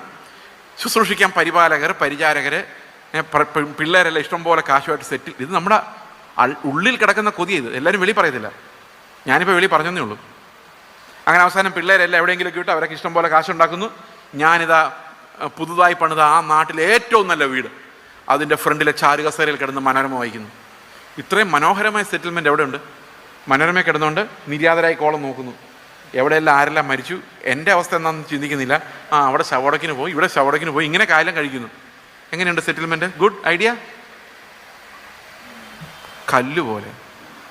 കർത്താവ് പറയാണ്, എസെക്കിയേൽ 36:25 തോന്നുന്നു, അതെ 25 പറയുന്നു, ഞാൻ നിങ്ങളുടെ മേൽ നിർമ്മല ജലം തളിക്കും, നിങ്ങൾ ശുദ്ധിയുള്ളവരായി മാറും. നിങ്ങളുടെ വിഗ്രഹങ്ങളെല്ലാം ഞാൻ എടുത്തു മാറ്റി നിങ്ങളുടെ കല്ലുപോലുള്ള ഹൃദയത്തെ ഞാൻ മാറ്റിയിട്ട് പുതിയൊരു ആത്മാവിനെ തന്ന് ആത്മസ്വഭാവമുള്ളൊരു ഹൃദയം.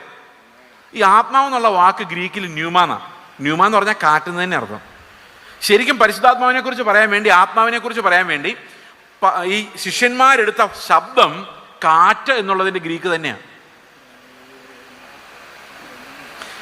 അപ്പൊ ഈ കാറ്റ് പോലെ വീശുക നമ്മുടെ മൈൻഡ് അങ്ങനെ ആകുന്നത്. നമ്മൾ ചിലപ്പോൾ ഒരിടത്തും പോകില്ലായിരിക്കും. കർത്താവ് പറയുക നീ ഇവിടെ തന്നെ ഇരുന്നോ, ഓക്കെ. പക്ഷെ നമ്മുടെ മൈൻഡ് കർത്താവിൽ മാത്രം റെസ്റ്റ് ചെയ്യുന്നുള്ളൂ. വേറെ ഒരു സെറ്റിൽമെന്റും ആഗ്രഹിക്കുന്നില്ല. കാരണം കർത്താവ് എന്ത് പറഞ്ഞാലും അതാണ് എൻ്റെ settlement. The safest place in the world is where God keeps us. അതാണ് ഒരു ശിഷ്യൻ എന്ന് പറയുന്ന മിഷണറിമാർ എങ്ങനെ ഉണ്ടാകുന്നത്? അവരും കല്ലുപോലെ ആകാൻ വേണ്ടി പ്രാർത്ഥിച്ചവരാ. ഈ മിഷണറിമാരെല്ലാം കല്ലുപോലെ ആകാൻ വേണ്ടി പ്രാർത്ഥിച്ചുകൊണ്ട് നടന്ന ഒരു കാലത്ത് അവരുടെ കർത്താവ് പറഞ്ഞു, നീ കല്ലുപോലെ ആകാനല്ല കാറ്റ് പോലെ ആയിക്കോ. ഇതാ ജോലി രാജിവെച്ചു, നേരെ ഏതെങ്കിലും സുവിശേഷ ഫീൽഡിലോട്ട് പോയി. തിരിച്ചു വരുമോന്ന് അറിയത്തില്ല. അവര് ഒരു ഇറാഖ് എന്ന് പറയുന്ന ഒരു സ്ഥലത്ത്, ഒരു രാജ്യത്ത് എന്നാൽ ഭയങ്കര അക്രമം നടക്കുന്ന സ്ഥലം, അമേരിക്കയുടെ ബോംബൊക്കെ വന്ന് വീഴുന്ന സമയം. അപ്പോൾ അവിടെ 2-3 മിഷണറിമാർ ഒരു ടീമുണ്ട്. അപ്പോൾ ഈ ടീം ലീഡേഴ്സ് അവരോട് പറഞ്ഞു, അമേരിക്കയുടെ ബോംബ് വന്ന് വീണ് കഴിഞ്ഞപ്പം നിങ്ങൾ എത്രയും പെട്ടെന്ന് അവിടെ നിന്ന് ക്ലിയർ ചെയ്യുക. കാരണം ബോംബുകൾ ഇനിയും വരും, യുദ്ധം നീണ്ടു നിൽക്കും, പിന്നെ നമുക്ക് പോവാം. അപ്പോൾ ഇവർ പറഞ്ഞെന്നറിയോ, അവരന്ന് ഒരാളെ സ്നാനപ്പെടുത്തിയുള്ളൂ. കുറേ നാളുകൾ കാത്തിരുന്ന് ഒരാളെ സ്നാനപ്പെടുത്തി. അവരെ ഇട്ടിട്ട് പോന്നു കഴിഞ്ഞാൽ പിന്നെ രണ്ടാമത് അവരെ വിശ്വാസത്തിൽ വളർത്താൻ തിരിച്ചു ചെന്നാൽ അവർ സ്വീകരിക്കില്ല. കാരണം ദുഃഖം വന്നപ്പോൾ ഇട്ടിട്ട് പോയവരായിട്ട് ഞങ്ങൾ മാറും. അതുകൊണ്ട് അവരുടെ കൂടെ മരിക്കാൻ ഞങ്ങളിവിടെ താമസിക്കുമെന്ന് അവർ പറഞ്ഞു. ചുറ്റും ബോംബുകൾ വീഴുമ്പോൾ അവർക്കറിയാം മരിച്ചാലും കുഴപ്പമില്ല, കർത്താവിൻ്റെ അടുത്തേക്കാണ് ചെല്ലുന്നത്. ഇതെന്തുകൊണ്ടാണ് തോന്നുന്നറിയോ? എൻ്റെ സ്വന്തം നീതി അല്ലാത്തത് കൊണ്ടാണ്. എനിക്ക് കർത്താവ് ഒരു നീതി ദാനമായി നൽകിയിട്ടുണ്ട്. അത് വിശ്വാസത്താൽ ലഭിക്കുന്ന, അത് ഹൃദയപരിവർത്തനമാണ്. ദൈവം എൻ്റെ ഹൃദയത്തെ കാറ്റുപോലെ ആക്കുമ്പോൾ എൻ്റെ നീതി എൻ്റെ സ്വന്തമല്ല, അത് യേശുവിൻ്റെ ദാനമാണ്. ഇതെന്തുകൊണ്ടാണ് യേശുവിൻ്റെ ദാനമായ ഒരു നീതിയെക്കുറിച്ച് ഞാൻ പറയുന്നതെന്ന് വെച്ച് കഴിഞ്ഞാൽ, റോമാലേഖനം 3:26 നമുക്ക് വായിക്കാം. 26, 27. താൻ നീതിമാനും യേശുവിൽ വിശ്വസിക്കുന്നവനെ നീതീകരിക്കുന്നവനും ആകേണ്ടതിന് ഈ കാലത്ത് തന്റെ നീതിയെ പ്രദർശിപ്പിക്കാൻ തന്നെ അങ്ങനെ ചെയ്തു. എങ്ങനെ ചെയ്തു? 21 വാക്യം വായിച്ച. 21 വാക്യം. ഇപ്പോഴോ ദൈവത്തിന്റെ നീതി വിശ്വസിക്കുന്ന എല്ലാവർക്കും യേശുക്രിസ്തുവിലെ വിശ്വാസത്താലുള്ള ദൈവനീതി തന്നെ ന്യായപ്രമാണം കൂടാതെ വെളിപ്പെട്ടു വന്നിരിക്കുന്നു. അടുത്ത 25 വാക്യം വായിച്ചേ. 24 വാക്യം. 24. അവന്റെ കൃപയാൽ ക്രിസ്തുയേശുവിന്റെ വീണ്ടെടുപ്പ് മൂലം സൗജന്യമായി അത്രേ നീതീകരിക്കപ്പെടുന്നത്. എന്തിനാ സൗജന്യമാക്കിയത്? 26 വാക്യം. താൻ നീതിമാനും യേശുവിൽ വിശ്വസിക്കുന്നവനെ നീതീകരിക്കുന്നവനും ആകേണ്ടതിന്. ഓക്കെ. ഇതെങ്ങനെയാ സംഭവിക്കുന്നത്? നമുക്കറിയാം, ഏദൻ തോട്ടത്തിൽ വെച്ച് ആദവും ഹവ്വയും പാപം ചെയ്തു. നമുക്കറിയാം. പാപം ചെയ്ത ശേഷം അവർ എന്ത് ചെയ്തു? അവർ നഗ്നരാന്ന് കണ്ടു കഴിഞ്ഞപ്പോൾ അവർ അത്തിയില കൊണ്ട് അരയാട ഉണ്ടാക്കിയിട്ടു. ഈ അരയാട ഉണ്ടാക്കിയിട്ട് കഴിഞ്ഞപ്പോൾ അവർക്ക് പരസ്പരം തോന്നി, കൊള്ളാം, നമ്മൾ ചെയ്യേണ്ടതൊക്കെ ചെയ്തിട്ടുണ്ട്, ആ പഴം തിന്നത് നന്നായി, ഇത്രയും നാൾ നമ്മളിവിടെ തുണിയില്ലാതെ ഇവിടെ നടക്കുമായിരുന്നു, കഷ്ടം, ഇപ്പോഴാണ് ഒരിത്തിരി സംസ്കാരബോധം ഉണ്ടായത്, നേരത്തെ തിന്നേണ്ടതായിരുന്നു, പക്ഷെ ഓർത്തിട്ട് തന്നെ നാണമാകുന്നു. അവരിങ്ങനെ അത്തിയിലേക്ക് കൊടുത്ത് ഇരിക്കുമ്പോഴാണ് കർത്താവ് വരുന്നത്. കർത്താവ് വരുമ്പോൾ ഇവരെന്ത് ചെയ്യുന്നറിയോ? അവിടെ പറഞ്ഞിരിക്കുന്നത്, കർത്താവ് ചോദിക്കും ആദമിനോട്, ആദമേ നീ എവിടെയെന്ന് ചോദിച്ചാൽ പറയും, നിന്റെ ശബ്ദം കേട്ടപ്പോൾ ഞാൻ നഗ്നനായതുകൊണ്ട്. അപ്പം ശരിക്കും അന്നേരം ഈ അത്തിയിലയുടെ തുണി ഉടുത്തോണ്ടാണ് ആദം ഓടുന്നത്. അവനെ കൊണ്ട് പറ്റുന്ന പോലെയൊക്കെ നീതിമാനാകാൻ ശ്രമിച്ചു, മറ്റുള്ളവരുടെ മുമ്പിലൊക്കെ അഭിനയിച്ചു. ഈ അത്തിയില എന്ന് പറയുന്ന ഒരു അഭിനയ നീതിയാണ്. അപ്പോൾ അങ്ങോട്ടും ഇങ്ങോട്ടൊക്കെ അഭിനയിച്ചു. ഭയങ്കര ഉപവാസമായിരുന്നു, ഭയങ്കര പ്രാർത്ഥനയും കൈയിടിയായിരുന്നു, പക്ഷേ ഹൃദയം ഭയങ്കര വൃത്തികേടായിരുന്നു. അതാരും കണ്ടില്ല, അത് ദൈവം മാത്രമേ കണ്ടുള്ളൂ. ദൈവം വന്നപ്പോഴാണ് മനസ്സിലായത്, ഇതും കൊണ്ടൊന്നും എൻ്റെ സ്വഭാവം മാറുന്നില്ലെന്നും നഗ്നത മറയുന്നില്ലെന്നും. അപ്പോൾ കർത്താവ് എന്ത് ചെയ്തു? കുഞ്ഞാടിൻ്റെ നീതിവസ്ത്രം, ഒരാടിനെ കൊന്നിട്ട് അവൻ്റെ വസ്ത്രമെടുത്ത് ഇവരെ അണിയിച്ചു. എന്തിനാ അണിയിച്ചെന്ന് വെച്ച് കഴിഞ്ഞാൽ, നമ്മൾ ഓരോ ദിവസവും നീതിമാനാകാൻ വേണ്ടി നമ്മുടെ കുഞ്ഞു കുഞ്ഞു നീതി വെച്ച് അത്തിയില ഉണ്ടാക്കി ഇട്ട് അവനേക്കാൾ ബെറ്റർ അത്തീര എൻ്റെ ആണെന്ന് പറഞ്ഞുകൊണ്ട് നടക്കും. ശരിയാണോ ഞാൻ പറഞ്ഞത്? ശരിയാണോ? പക്ഷെ കർത്താവ് വന്ന് ഹൃദയത്തിലേക്ക് നോക്കുകയാണ് മനസ്സിലാകുന്നത്, വിശ്വാസി എന്നും പറഞ്ഞ് ബൈബിൾ പിടിച്ചുകൊണ്ട് നടക്കുന്നതിൻ്റെ ഉള്ളിലും അത്യാഗ്രഹം, അപ്പുറത്ത് വേറെ ദൈവങ്ങളെ വിളിക്കുന്നവരുടെ ഉള്ളിലും അത്യാഗ്രഹം. രണ്ടും നരകയോഗ്യർ. രണ്ടുപേരുടെ ഉള്ളിലും സ്വാർത്ഥത, ലോകത്തിൻ്റെ മഹത്വം. അത് ബൈബിൾ പിടിക്കുന്നവർക്കും മോഹം, ബൈബിൾ പിടിക്കാത്തവർക്കും മോഹം.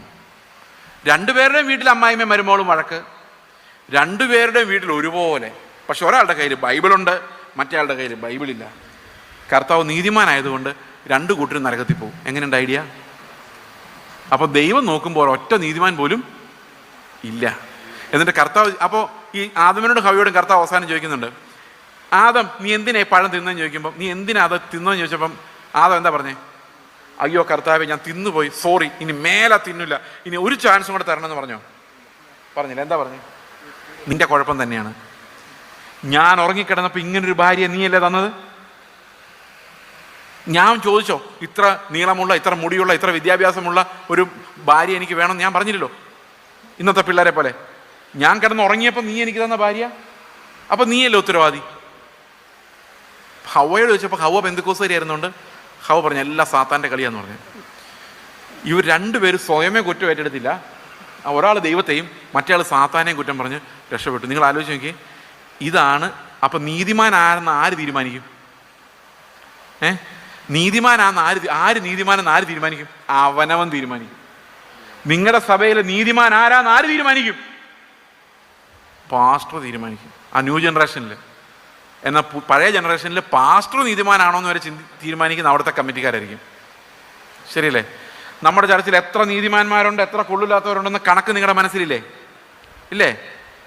ഉണ്ടോ ഇല്ലയോ? ഇല്ല.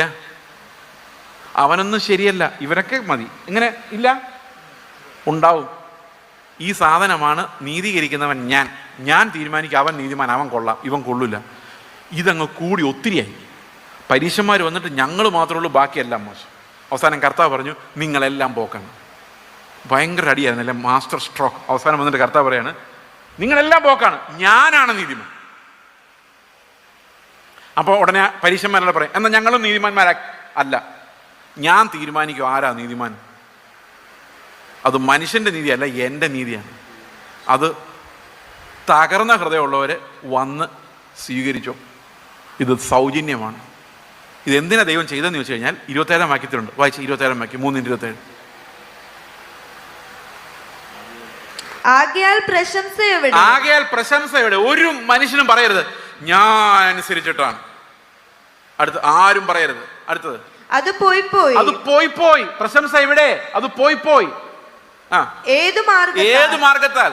കർമ്മമാർഗത്താലോ? അല്ല, വിശ്വാസമാർഗത്താൽ അത്രേ. അപ്പൊ വിശ്വാസത്താലുള്ള നീതിയിലേക്ക് നമ്മൾ നോക്കിയപ്പോഴേക്കും, ക്രിസ്തുവിലേക്ക് നോക്കിയപ്പോഴേക്കും നമുക്കൊരു പ്രശംസയും ഇല്ല. നമ്മൾ പറയാം ഞാനല്ല, എൻ്റെ നീതി ക്രിസ്തുവാണ്. ഇതെൻ്റെ ഉള്ളിലേക്ക് ഫെയ്ത്തായിട്ട് വരിക. ഞാനല്ല ജീവിക്കുന്നത്, ക്രിസ്തുവാണ്. അവൻ്റെ നീതി ജീവിക്കാനാണ് എന്നെ വിട്ടിരിക്കുന്നത്. ഈ ലോകത്തിൻ്റെ നീതിയല്ല, അത് ദൈവത്തിൻ്റെ നീതി വിശ്വാസത്താൽ നമുക്ക് ലഭിക്കുന്നതാണ്. എത്ര പേർക്ക് മനസ്സിലായത്? അപ്പോൾ കാറ്റുപോലെ നമ്മളാകുമ്പോൾ നമുക്ക് ദൈവത്തിന് നമ്മളെ എങ്ങോട്ട് വേണമെങ്കിലും കൊണ്ടുപോകാം. ദൈവത്തിൻ്റെ ആത്മാവിനെ എങ്ങോട്ട് വേണമെങ്കിലും കൊണ്ടുപോകാം. മനസ്സിലാവുന്നുണ്ടോ? അപ്പോൾ നമ്മളെ മിഷണറി എന്ന് പറഞ്ഞാൽ മിഷണറി, വീട്ടിലിരിക്കാൻ പറഞ്ഞാൽ വീട്ടിലിരിക്കും, അങ്ങോട്ട് പോകാൻ പറഞ്ഞാൽ അങ്ങോട്ട് പോകും. കാരണം നമുക്ക് നമ്മുടെ വില്ലല്ല, എൻ്റെ ഹിതമല്ല, ദൈവമേ നിൻ്റെ ഹിതം എൻ്റെ മുകളിൽ രാജത്വം എടുക്കണം. അപ്പോൾ പിള്ളേർ മിഷണറിമാരായിട്ട് പോകാൻ പറഞ്ഞാൽ എന്ത് ചെയ്യും? ഒരു രസകരമായ കാര്യമാണ് പറയാം. ഞങ്ങളുടെ ചർച്ചിൽ ഒരു മിഷണറി, ഒരു പെൺകുട്ടിയുണ്ട്. അവരുടെ അമ്മയൊക്കെ വേറെ പെന്തക്കോസ് വിശ്വാസത്തിലാണ്. വേറെ പെന്തക്കോസ് വിശ്വാസം എന്ന് പറഞ്ഞാൽ മനസ്സിലായോ? അപ്പോൾ അവർ പറയുന്നത് ഈ മിഷണറി ആയിട്ട് പോയത് ഏതോ ദുരാത്മാവ് കാരണമാണ്. അതുകൊണ്ട് ഈ കുട്ടിയെ വീടിനകത്ത് അടച്ചിട്ടിട്ട് തലയെ കൈവച്ച് പ്രാർത്ഥിച്ച്, അതിന് പാസ്റ്റർമാരെ വിളിച്ചിട്ടുണ്ട്. പാസ്റ്റർമാർ വന്ന് തലയെ കൈവച്ച് കുലുക്കി ഈ മിഷണറി ആയി പോകുന്ന ഭൂതത്തെ പുറത്താക്കാൻ. നിങ്ങളൊന്ന് ആലോചിച്ച് നോക്ക്.